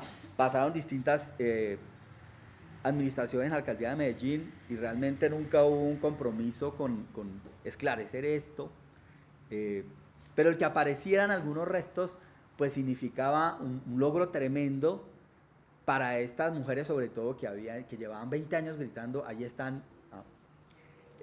Y aparecen estas inscripciones, esta inscripción que es hecha por ellas y colectivos de jóvenes que las apoyan. Y lo que supimos todos y todas es que luego el alcalde Fico, que ha sido acusado sistemáticamente de tener una relación estrecha con el narcotráfico y con los paramilitares, mandó a borrar el mural. Y ahí supimos más o menos todos que mandó a borrar y que luego volvieron a pintar, y es cuando se abre como esta disputa a nivel nacional. Pero hay un texto de un economista de la Universidad de Antioquia, apellido Cuervo, que publicó un texto bellísimo y contundente que se llama La lucha de los pinceles y los rodillos, que es cortito, pero no los puedo pasar porque valdría la pena rotarlo, donde él narra una historia de una lucha entre pintada de murales y borramiento de murales que ocurrió durante un periodo largo desde que llegó Fico. Entonces, que no empezó con que empezó con el de nos están matando, que era la memoria viva, digamos, del estallido social, de ese momento, ¿cierto? Que fue borrado, que fue vuelto a pintar, pero que se desata una guerra simbólica por la ciudad porque varios colectivos pintaron de todo, diciendo las verdades terribles de esa ciudad. Y paréntesis, yo con Medellín siempre tengo una sensación terrible, porque primero, en los 60, 70, 80, cuna de guerreras y guerreros, de luchadores sociales tremendos, muchos asesinados, muchos desaparecidos, del movimiento sindical, del movimiento obrero, del movimiento popular, y luego cómo transformaron la ciudad y la pacificaron, efectivamente, y ahí aparece la figura del metro, y cuando uno se monta en el metro y escucha todos esos mensajitos como de distopía de 1984, ¿cierto? Que es como, este es el mundo feliz, o el mundo feliz, este es el mundo feliz, aquí todo está bien y limpio, ¿cierto? Y perfecto, y cómo eso lo construyeron sobre los despojos, o sobre las ruinas, como diría Benjamin, ¿no? O sea, aparece esa figura del progreso, y está el despojo, las ruinas, los vencidos, ¿sí? Entonces el relato de este señor que les digo es genial, porque él dice, empezó una guerra donde pintaron cosas relacionadas, por ejemplo, a decir este es el prostíbulo infantil más grande del mundo, o decir hidrofango, o decir aquí han hecho un logro tremendo en la gobernabilidad, en la narcogobernabilidad, o sea, empezaron a pintar sobre todo, pintaron a las entradas de los hoteles donde llegan los extranjeros a prostituir a las niñas. Entonces fue tremendo, porque es una lucha por decir, estas son las verdades sociales, y les borraban y volvían a pintar, y había un ejército de borradores y colectivos que aparecían y volvían a pintar, y que luego sacaban en un formato algo pequeño por todos lados, hasta que dijeron cosas como estas: por más que limpien, no se puede borrar porque la mugre está en el alma. Entonces, quisiera decir que esa es, o sea, lo vivieron como una guerra más intensa, pero cuando borran el de las cuchas, eso se convierte en un hecho nacional, que tuvo repercusiones internacionales. Se convierte en un hecho nacional, por algo que a mí me parece fundamental decir, porque hay un sentimiento democrático muy fuerte en este país. Un sentimiento democrático que en el periodo previo al estallido social y durante el estallido social se manifestó como un deseo tremendo de transformación radical de esta sociedad. Y eso es lo que nos quieren embolatar, porque entre otras cosas también se quiere borrar la idea de que hubo un estallido social. ¿Qué hubo? Una locura de vándalos que salieron a hacer destrozos.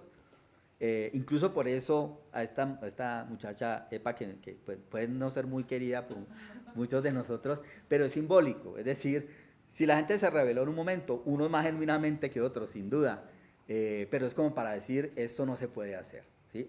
Han querido aleccionar vigorosamente, aplastantemente, por ejemplo, a los chicos de primera línea que no han salido de la cárcel, que están suicidando, que están en una crisis tremenda, para decir eso no existió, lo que existió fueron actos de criminalidad. no fueron decenas de miles de personas que se alzaron para decir esto tiene que cambiar, hay que acabar con el hambre, hay que acabar con la matanza, sino unos cuantos criminales que salieron a vandalizar. Entonces, en realidad es una disputa mucho más gorda, y cuando hablamos de verdad estamos hablando de verdades, de hechos tremendos, ¿sí?, que quieren silenciar. Y entonces, por eso es un hecho nacional, porque al aparecer esas huellas, esos restos, el negacionismo se exacerba, y es decir, eso no pasó. Ahora, ya de entrada la inscripción es polifónica, la escuchas tiene razón, es una contestación. Es una contestación a todos esos gritos ensordecederos de los medios de comunicación diciendo eso no era verdad, y ellas mienten, ¿no?, que son las dos cosas, no era verdad y es la descalificación moral de ellas. Que en esa descalificación moral es parte del operativo, digamos, de la mentira y del negacionismo, ¿no?, que es invalidar a la víctima que da la pelea, destruirla moralmente para que nadie crea su relato. Y entonces es nacional por eso mismo, porque entonces la respuesta es sistémica. Y yo pienso sobre todo en la intervención de este periodista Néstor Morales de Blue Radio, que dijo, así como si nada, ¿no?, como si nada, alguien que sabe que lo están escuchando miles y miles de personas diciendo que no garantiza que los familiares no fueron ni enterrados en esos cuerpos allí para incriminar al gobierno. Eso que puede parecer como, ¿qué hijo de puta? Yo vi un influencer que hizo un video diciendo, ¿saben lo que es un hijo de puta? Lo dijo con tanta saya, yo no podía dar la risa, para decir, claro, esa es la manifestación típica del hijo de puta en términos morales, es decir, del que tiene plena conciencia de que es una acción para destruir al débil y para ocultar la verdad de ese débil. Porque su responsabilidad, aun si lo piensa, era, ¿por qué no las entrevista a ellas y a los colectivos? ¿Por qué no las entrevista? ¿Sí? Y mantenga sus dudas y su posición. Pero claro, es así como opera. Entonces yo quiero decir que en la lucha simbólica que se ha desatado por las calles, por la verdad, porque relatos prevalecen y merecen ser creídos, hay una desigualdad muy grande. Pues porque la oligarquía tiene un montón de canales por los que reproduce su verdad. Y entonces hay un paréntesis. Estamos en un momento de la historia donde incluso ya lo de Debord sobre la posverdad me parece que no da para dar cuenta de lo que estamos viviendo.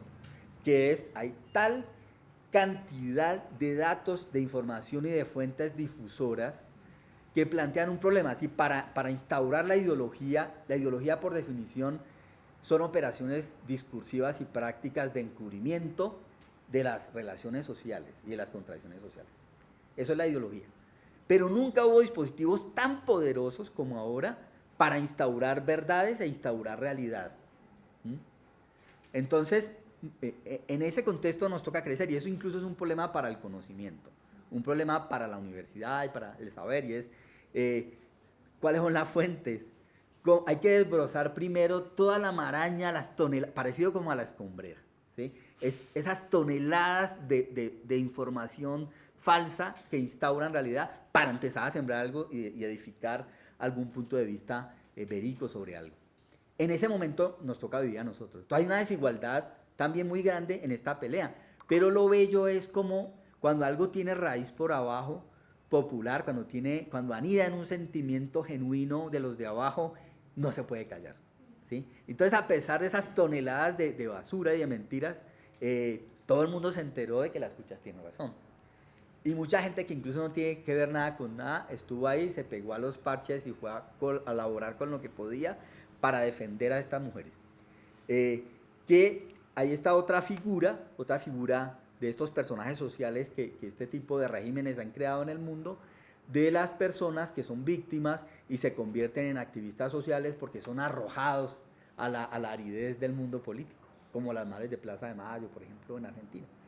Y aquí, en el caso de las madres de falsos positivos, también la inmensa mayoría ya se convirtió en activistas políticos, siendo incluso algunas muy católicas y muy conservadoras políticamente, pero recibieron de una manera tan atroz la violencia del Estado, la indiferencia, la mentira, que se vieron obligadas a hacerse activistas y son actores fundamentales de esta lucha democrática por la verdad.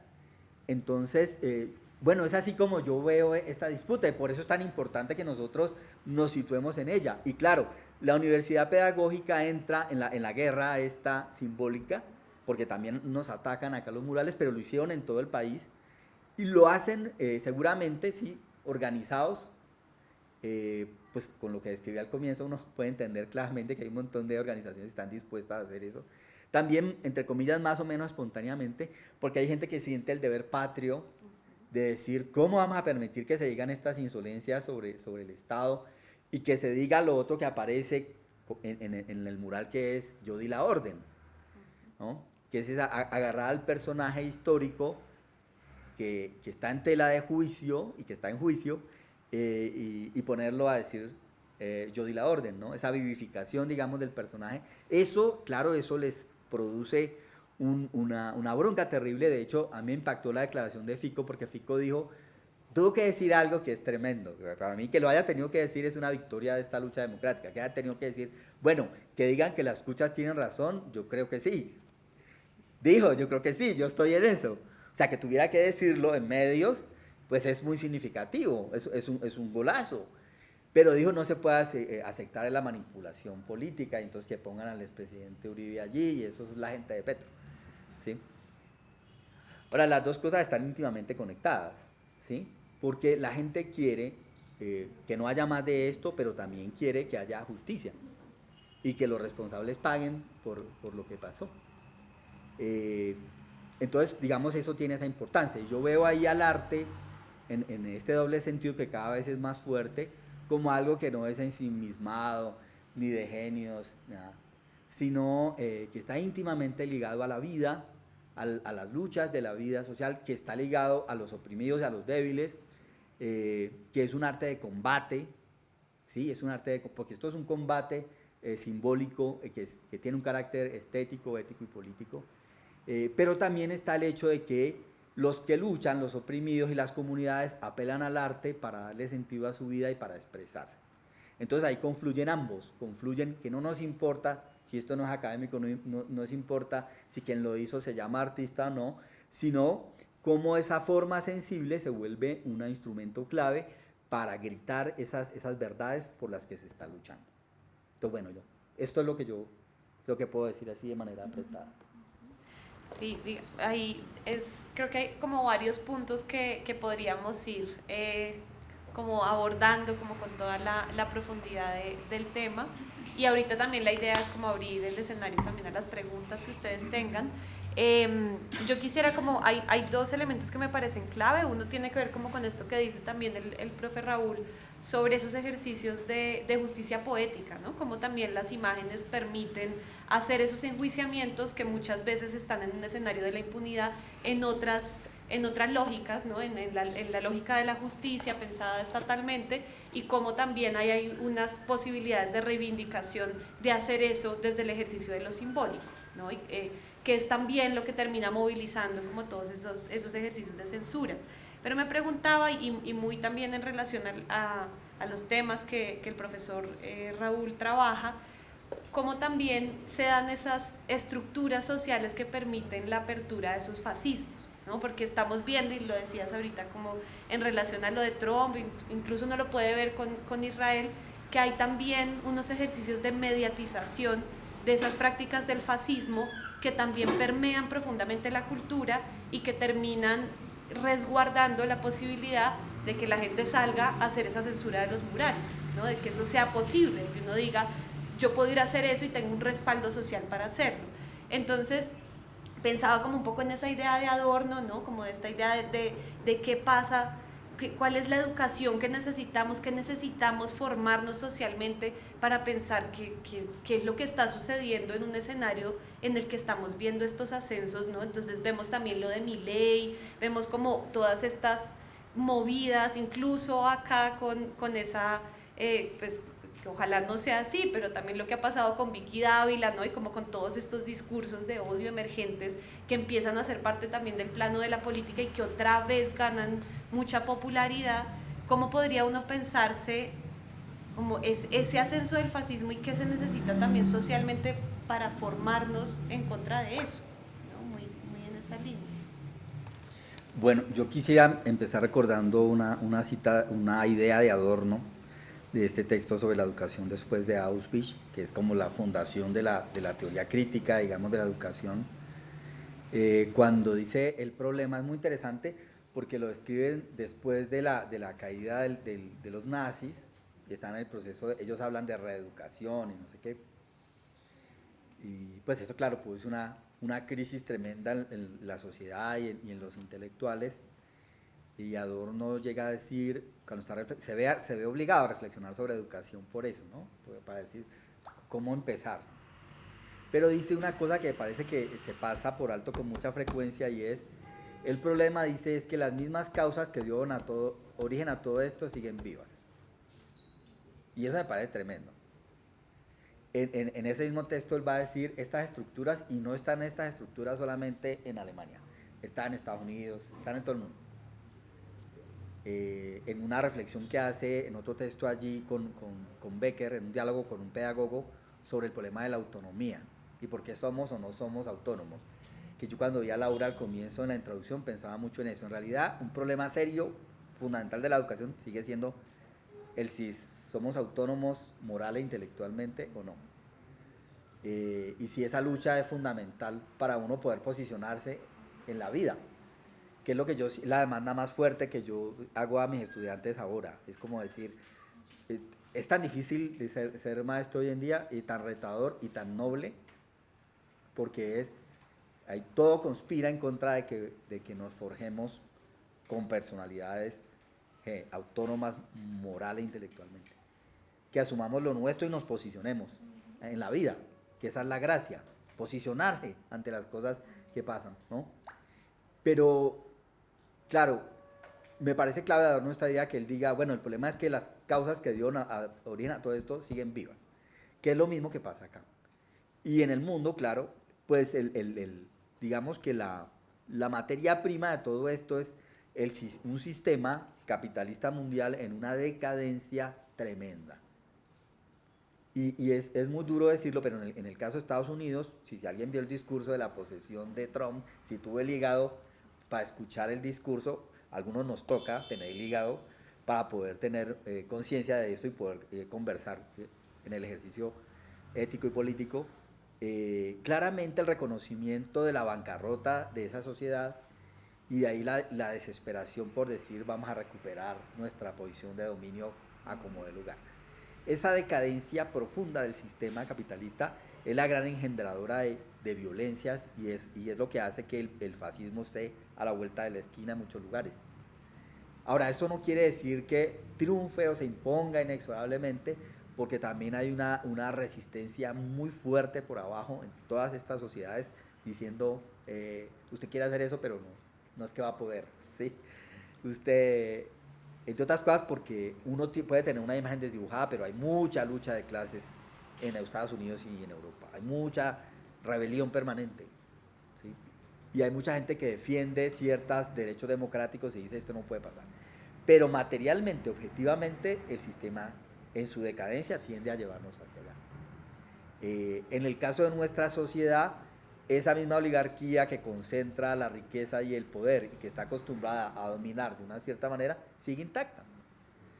Y por eso, para mí, el vínculo con el estallido social, donde se hicieron grandes preguntas acerca cómo tiene que ser este país. No es cierto que esto es un destinito fatal, no estamos condenados a vivir como siempre hemos vivido. Ese afán de transformación que apareció allí es muy importante. Y claro, algunos piensan que se resolvía con que Petro llegara al poder por la vía electoral. Claramente no, y más allá de las críticas que se pueda tener al gobierno, el hecho era que en todo caso el problema del poder, los dueños del país siguen siendo los mismos. Y ellos determinan, tienen un control, digamos, sobre el Estado, que es así, y sobre los medios masivos de comunicación, en una estrecha relación. Los medios masivos de comunicación tradicionales son como otra institución más del Estado, se puede decir, como aparato ideológico. Entonces, es por eso, porque esas condiciones permanecen intactas. Y entonces eso nos plantea un problema, porque la pregunta por la necesidad de la transformación social sigue y políticas y abiertas, y la necesidad de una, casi que dijéramos, una revolución democrática para acabar con estas formas de violencia, porque fíjense, durante el gobierno de Petro han seguido las masacres, no perpetradas orientadas desde el gobierno, pero es la incapacidad de, porque en las regiones están todas estas organizaciones armadas ligadas a los grupos de poder, a los poderosos nacionales y regionales, entonces siguen ejerciendo las masacres. Se necesita algo mucho más profundo y radical para transformar esta sociedad, al menos en ese plano, digamos, político democrático. Entonces, yo digo que la educación nuestra, uno no puede vivir en un país como este y pretender que no puede saber estas cosas, que no necesita saber estas cosas, empezando por ahí, porque para mí eso es lo primero, ¿sí? Estas cosas hay que saberlas, hay que tener conciencia clara del tipo de sociedad en la que vivimos. Y para mí hay que seguir estimulando, eso sí, con la tradición latinoamericana, con Freire, esa necesidad de transformación social. Lo que implica para mí también un diálogo entre oprimidos y oprimidas. O sea, la lucha por construir vínculos comunitarios, genuinos, por no despedazarnos entre nosotros y nosotras, sino por cómo nos unimos y construimos organizaciones que nos permitan sobrevivir a la miseria, a la precariedad y que nos den fuerza moral y anímica, pero para mí en un horizonte claro, ético y político de transformación. Sin eso para mí pues la educación se queda en la técnica, pues se queda en el formalismo, pero no. Eso. Bueno, muchas gracias, profe. Pues yo creo que igual hay como muchas preguntas o posibilidades que se pueden abrir como de ese diálogo, sobre todo además porque nos atraviesan, ¿no? Como en el cotidiano de lo que estamos viviendo ahora. Entonces, pues eso también moviliza y pues también hace parte como del ejercicio formativo que a uno esas cosas le importen, ¿no? Como que haga parte como de las preguntas que uno se hace en el cotidiano. Entonces, quisiera abrir como el escenario a algunas preguntas. Tenemos 10 minutos y luego van a venir los estudiantes del IPN a contarnos un poquito como sobre esta exposición que ellos trajeron y que tiene también mucho que ver con esto desde la línea como de cómo uno desde la práctica artística puede hacerse estas preguntas. Pero entonces quisiera abrirles el escenario a ustedes pues a las preguntas o comentarios que tengan, que piensan. Hola. No, te escuchaba decir que, digamos que ya no es posible o no es suficiente, entendí, con la noción o la idea de posverdad, un poco para legitimar o crear realidades que favorezcan un status quo o que, digamos, reafirmen un orden social. En esa idea no es suficiente.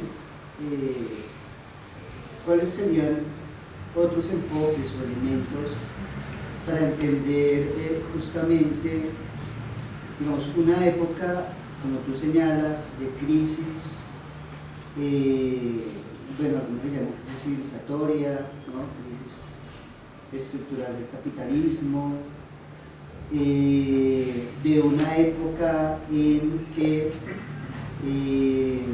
hay también una crisis en la reproducción del capital.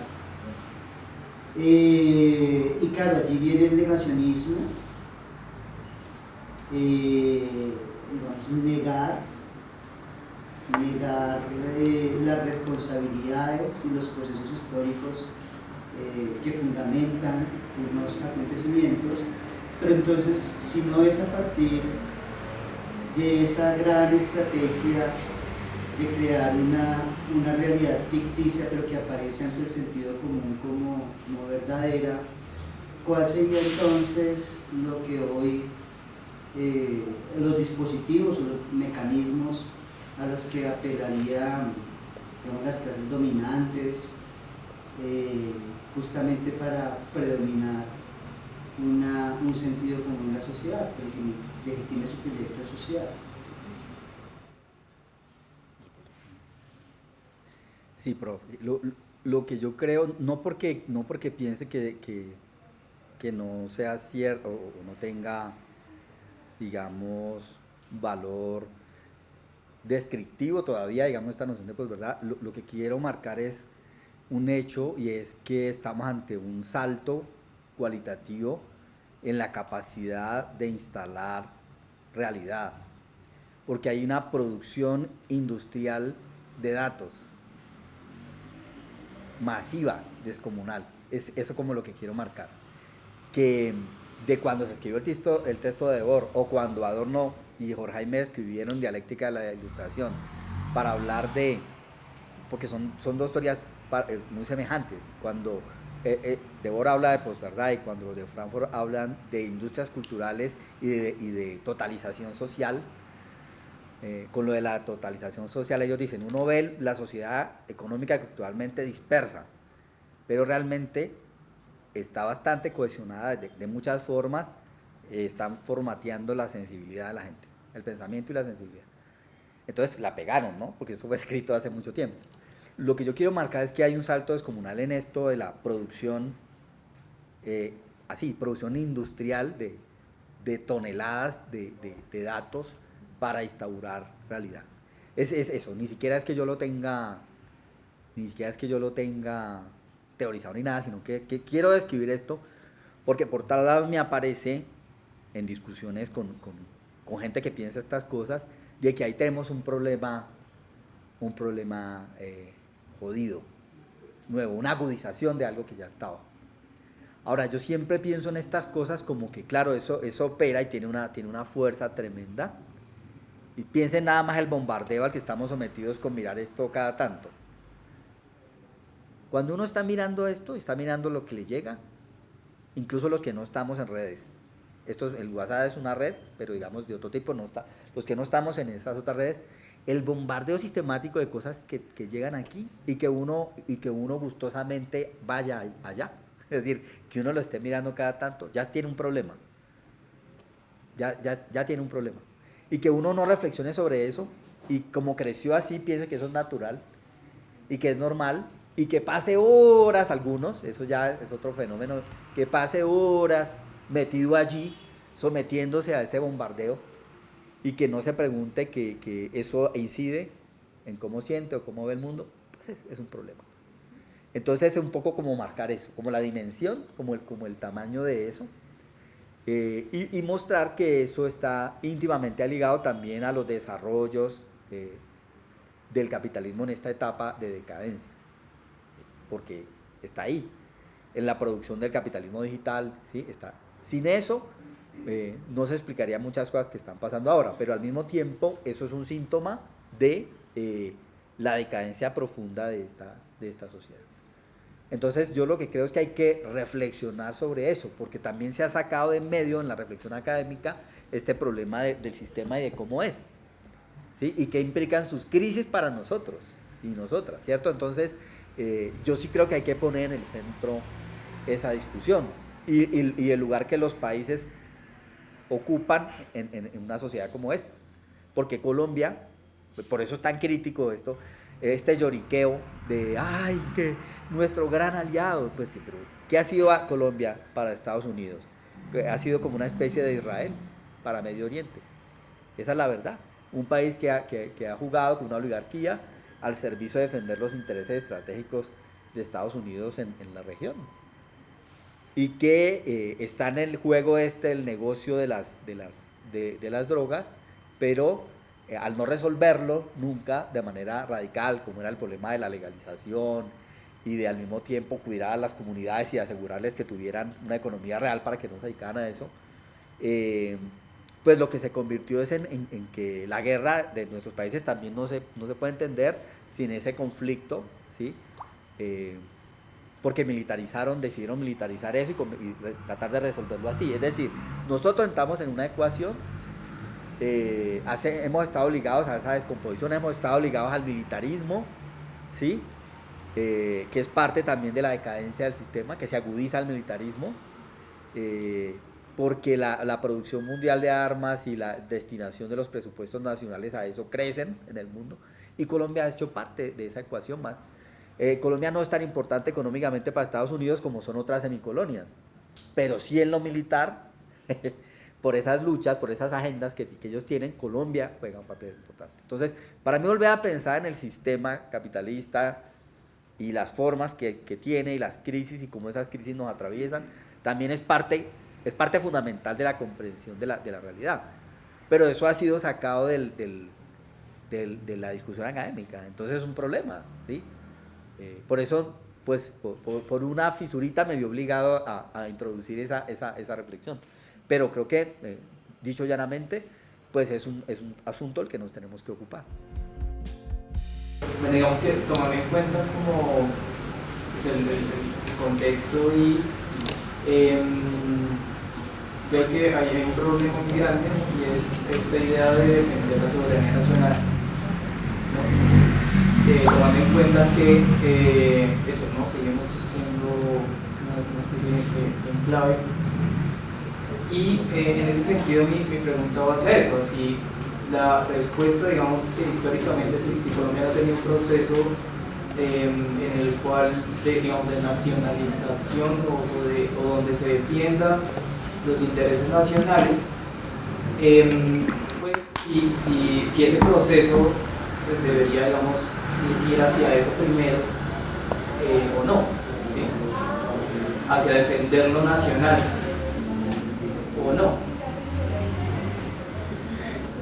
Sí, esas luchas generalmente están todas mezcladas, pero ciertamente un capítulo fundamental de la lucha en Colombia es el problema de la liberación nacional, para usar la expresión llana que es científica, porque Colombia es un país dominado, entonces el tema de la liberación nacional y que tiene características muy especiales.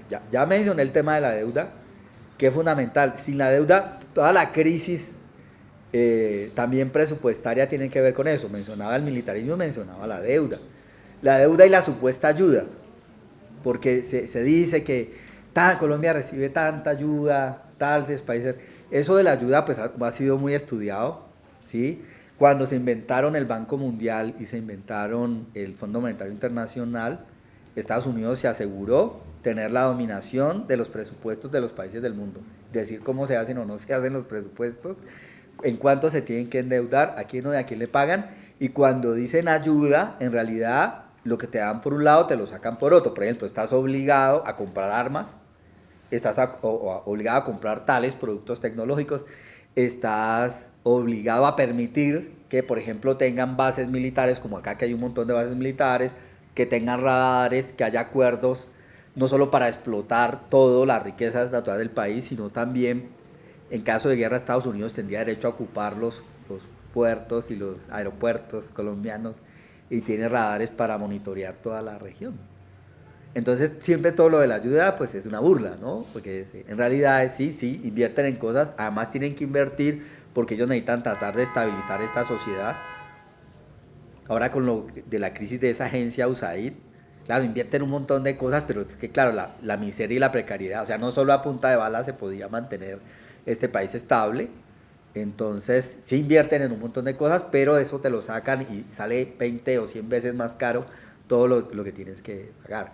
Entonces, claro, este no es un país libre, es un país dominado, en primer lugar económicamente, por esta relación de dependencia y este problema de la deuda impagable, que cada vez salen informes de Petro que heredó deudas de Duque, pero hasta hay restos de las deudas de Uribe que hay que pagar, ¿no? Y entonces viene el moralismo de la burguesía, donde nos convencen, sí, hay que pagar porque nosotros somos gente honrada. Es mentira, esas deudas son fraudulentas, son impuestas, son impagables. Si cada vez que se abona a los intereses, pero la deuda crece y muchas veces se endeuda para pagar deuda. Entonces, bueno, empezando por ahí, todos nuestros países están condenados de esa manera, digamos. Y está, en el caso nuestro, yo digo, claro, la dominación política y este vínculo militar tan fuerte de Colombia con Estados Unidos. Entonces, si tú me preguntas, claro, esa tarea, todas estas son tareas democráticas, la liberación nacional, el problema de la tierra y el problema de que no haya un régimen violento, militarizado como este. Son tareas democráticas, pero que para hacerlas hay que hacer como prácticamente una revolución. O sea, incluso antes de acabar con si uno dijera hay que acabar con el capitalismo en Colombia, el país tiene que liberarse de todas estas lacras. Piensen nada más las bases militares. Y ahí es donde yo a veces discuto con ciertas tradiciones académicas en la universidad y yo digo, bueno, empezando por ahí, la colonialidad tiene una expresión muy, muy concreta. Toda esta idea de soberanía, que es una idea vieja, claro, la burguesía ha ido destruyendo y traicionando sus valores y sus consignas de otras épocas, que soberanía nacional, que libertad de expresión, toda la política internacional, lo de derecho internacional humanitario sobre el problema del estatus de los migrantes, todas esas eran cosas de la democracia burguesa de una etapa, y ya traiciona todo esto porque en su crisis no pueden sostener nada. Y creo que el ejemplo más claro de esta bancarrota es Palestina, porque donde a pesar de la industria mundial de datos, todas y todos vimos el genocidio casi en tiempo real, a diario. Entonces el genocidio y la colonización, no como cosa del pasado, sino como algo presente, ¿cierto? Donde hay intereses por seguir liquidando ese pueblo. Y entonces hay organismos internacionales que condenan o juzgan, pero al mismo tiempo Estados Unidos nunca dejó de financiar. Todo este tiempo el gobierno Biden, el anterior, financió toda esta entonces dicen Trump, pero el responsable de esa masacre es Biden y los gobiernos europeos que lo secundaron. Financiaron la masacre y sostienen a Israel. Y ahora Trump ya da un paso y dice hay que condenar a estas cortes que se atrevieron osaron a señalar a nuestro gran amigo y aliado. Entonces son problemas que están más vigentes que nunca. O sea, ahí tenemos la colonización, el genocidio como algo legitimado. A pesar de que hubo movilizaciones de masas en Europa y en Estados Unidos tremendas en favor del pueblo palestino. Bueno, y esa siempre es la esperanza, que uno dice, allí está la simiente de lo que hay que hacer, ¿no? Que nos dice que aunque todo eso avanza, pues seguramente no es que estemos condenados y que va a triunfar. Pero lo que quiero decir es que tiene razón, así como allá, esas tareas democráticas están en primer plano, están vigentes. Y en Colombia hay que dar la lucha por todo al mismo tiempo. Pero sin duda estas, que han sido invisibilizadas, para mí, hoy tienen más peso que nunca. Ahora que el rey se desnudó, queda más claro, porque hubo mucha gente que dijo, mire cómo nos humillan. Entonces vuelve una conciencia nacional a decir, sí, nos humillan, nos vilipendian, es mentira que sean nuestros amigos y aliados. Entonces hay una oportunidad para explicar la verdad de cómo es ese vínculo histórico entre este país y cómo dominan todo el continente. Y vuelve a plantearse la necesidad de que si nos unimos los latinoamericanos, si nos unimos para no pagar la deuda externa, si nos unimos para decir sacar todas las bases militares de la región. Bueno. Bueno, muchas gracias, profe. Yo creo que ahí nos das además como la apertura a la cátedra con unas discusiones que son claves y que son también como la razón por la que empezamos pensando. Sigan. Bienvenidos. Por la que empezamos pensando en hablar sobre memoria, ¿no? Y en hablar la relación que tiene la universidad con la construcción también de la historia, ¿no? Porque por eso también como que el profe Raúl empezaba desde ahí, ¿no? Hay que hacer memoria sobre esos procesos políticos que estamos viendo en el presente, pero que tienen como también todas esas pues fantasmagorías que están, digamos, ahí con nosotros y nosotras. Bajar que se sienten antes de seguir. Hay otra cosa que también es bien importante y que creo que también la seguiremos abordando mucho, que tiene que ver como con esta idea de un pueblo que resiste, ¿no? Esto que nos decía el profe Raúl de cómo uno va viendo que también estas son acciones que se hacen para violentar procesos de resistencia popular que siguen y que están arraigados también en este territorio. Entonces, parte de lo que vamos a ver como con las prácticas artísticas a lo largo de la cátedra tiene que ver con eso, ¿no? Con pensarnos no solamente como un pueblo que es violentado, que es humillado y que tiene que estar en medio de esas situaciones en donde los derechos se vulneran todo el tiempo, sino un pueblo que también propone unas posibilidades, ¿no? Y unos riesgos al asumir esas resistencias. Pensaba mucho con lo que decías, profe, como en este texto de Mirzoeff, que es uno como de los autores de los estudios visuales, que se ha pensado como esta idea del derecho a mirar, en ese texto que él tiene. Dice como que esta cosa del derecho a mirar está todo el tiempo como en una doble posibilidad, en la que uno ve un mundo que existe pero que no debería existir así, y que uno sepa que ese mundo no debería ser así, pero así está siendo y uno está viviendo en ese escenario, y también un mundo como una posibilidad que tenemos, ¿no? En también abrir esa mirada a esas posibilidades que están ahí y que se abren también desde la capacidad de las visualidades, de las prácticas artísticas y como de todos esos hechos de resistencia de los que hablamos, ¿no? Y ahí entra mucho lo de los murales y ahí entra como todos estos dispositivos que se vuelven como escenarios de justicia poética en medio de las confrontaciones. Entonces creo que nos dejas también como muchas preguntas para seguir pensando de aquí en adelante en la cátedra. Muchas gracias, profe. Un gusto.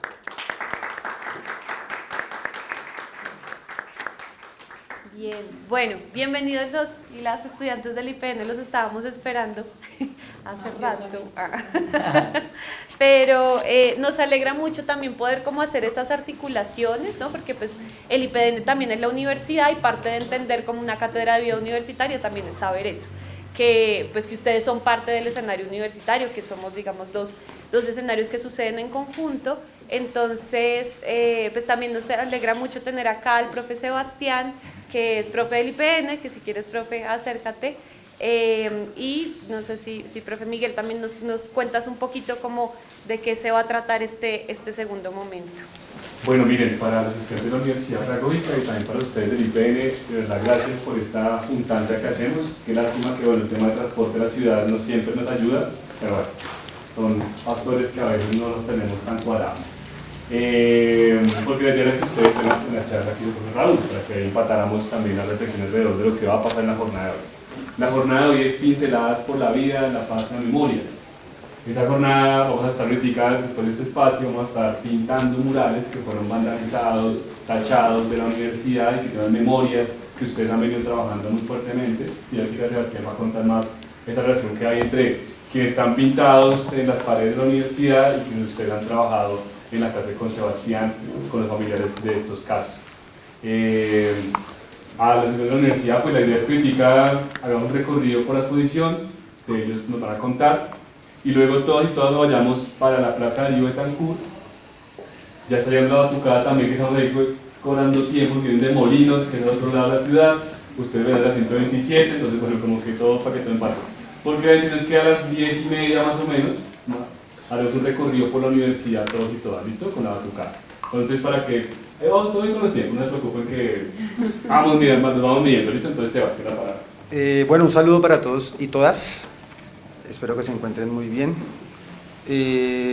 Pues vamos a ser muy breves y queremos dar un contexto un poco de qué significa el laboratorio de creación.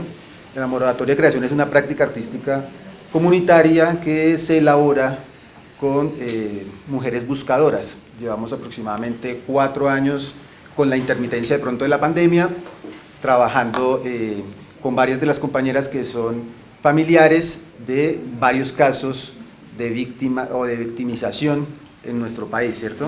Son todos crímenes de Estado, eso es importante señalarlo, es decir que el Estado ha sido, mediante sus agentes, quien ha desaparecido a sus familiares o asesinado, ¿cierto? Dentro de las compañeras que trabajan con nosotros, pues hay casos de falsos positivos, pues están casos emblemáticos de la Universidad Pedagógica, como tenemos aquí a Glorita, muy bienvenida, que es la madre de Carlos Pedraza, estudiante de la universidad, líder estudiantil, líder social, asesinado también, detenido, desaparecido y luego asesinado. También tenemos a Luz Marina Bernal, que de pronto llegará más tardecito, pues que como saben es madre de un mal llamado falso positivo, una ejecución extrajudicial. Las compañeras del colectivo 82, pues que es un caso también emblemático en nuestro país de desaparición forzada de 13 jóvenes. Otros casos también tenemos como Luz Marina H, quien es fue la compañera sentimental de Eduardo Lofner, trabajador de aquí de la Universidad Pedagógica. Lucerito también, y Alice Ardila, que ambas también son familiares son madres de chicos desaparecidos, y en el caso de Lucero pues también es madre de un chico que fue víctima de una ejecución extrajudicial también.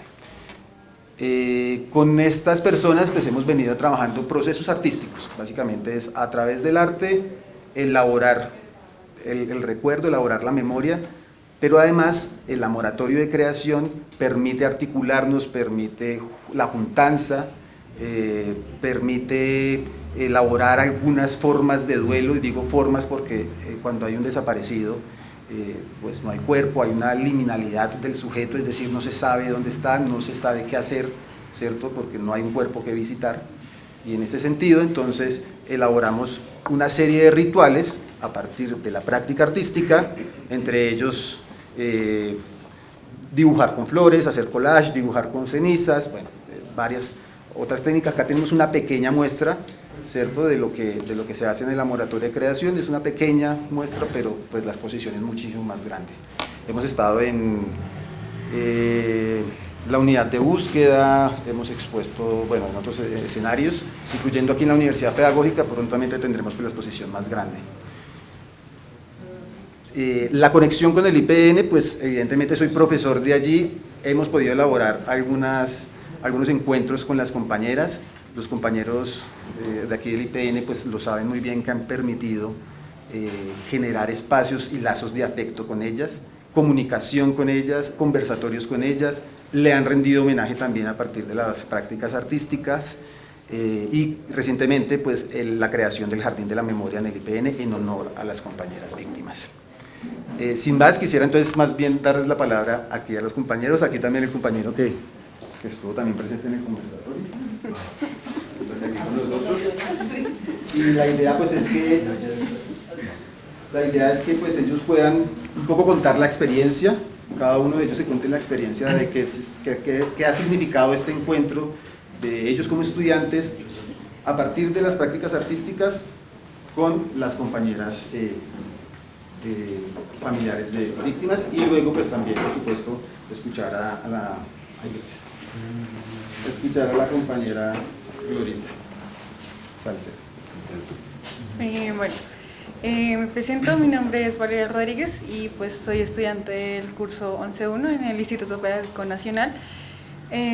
Con el profe Sebastián y el profe Alex empezamos un proceso de memoria desde el grado 9º, haciendo diferentes actividades, leyendo bastantes fragmentos de la Comisión de la Verdad, y en base a esto empezamos a crear una exposición artística mediante pinturas de cenizas. A la par que íbamos pintando, íbamos concientizándonos y mirando e investigando más sobre la historia en Colombia, ya que muchas veces no tocamos estos temas.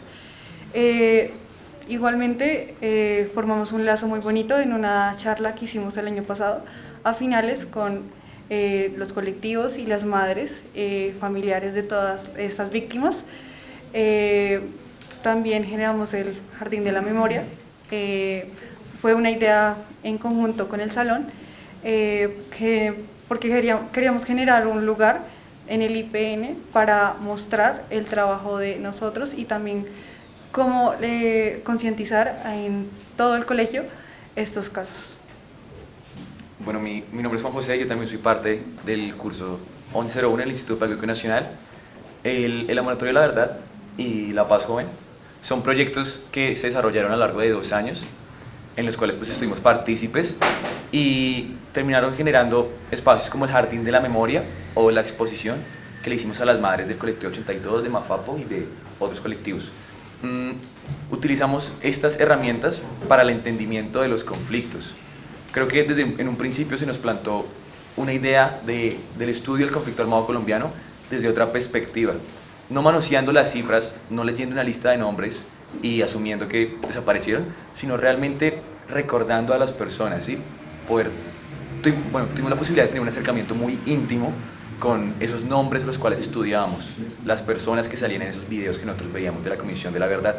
Ahí, como Valeria lo menciona, estuvimos leyendo varios fragmentos de la Comisión de la Verdad, específicamente el tomo de No es un mal menor, lo aterrizamos allí. se generó un diálogo con las madres, una exposición, fue realmente bastante emotiva y nos brindó una perspectiva un tanto diferente sobre el entendimiento del conflicto armado colombiano. Y por último, Glorita, pues quisiera que nos compartieras un poco del proceso de la moratoria de creación, de lo que hemos venido generando con las compañeras. Qué pena. Buenos días. Buenos días. Soy Gloria de Pedraza, la madre de Carlos Alberto.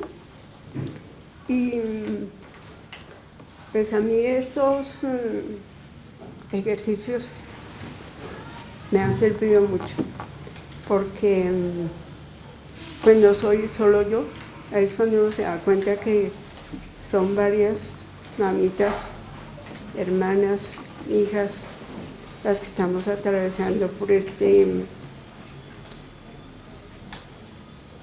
dolor. Entonces, esto es como un aliciente, por llamarlo de alguna manera. A Carlos me lo desaparecieron el 19 de enero del 2015, pero gracias a Dios lo encontramos el 21, con un tiro en la cabeza en Gachancipa. Y hasta el día de hoy no nos han dado ninguna razón, ni buena ni mala. Entonces nosotros con mi hija seguimos luchando. Pues yo sé que no me lo van a devolver, pero no les vamos a dejar la vida así como tan fácil. Que algo sientan también, algo del dolor que yo siento. Les agradezco a ustedes por estar acá y el acompañamiento. Esto nos sirve mucho. Gracias.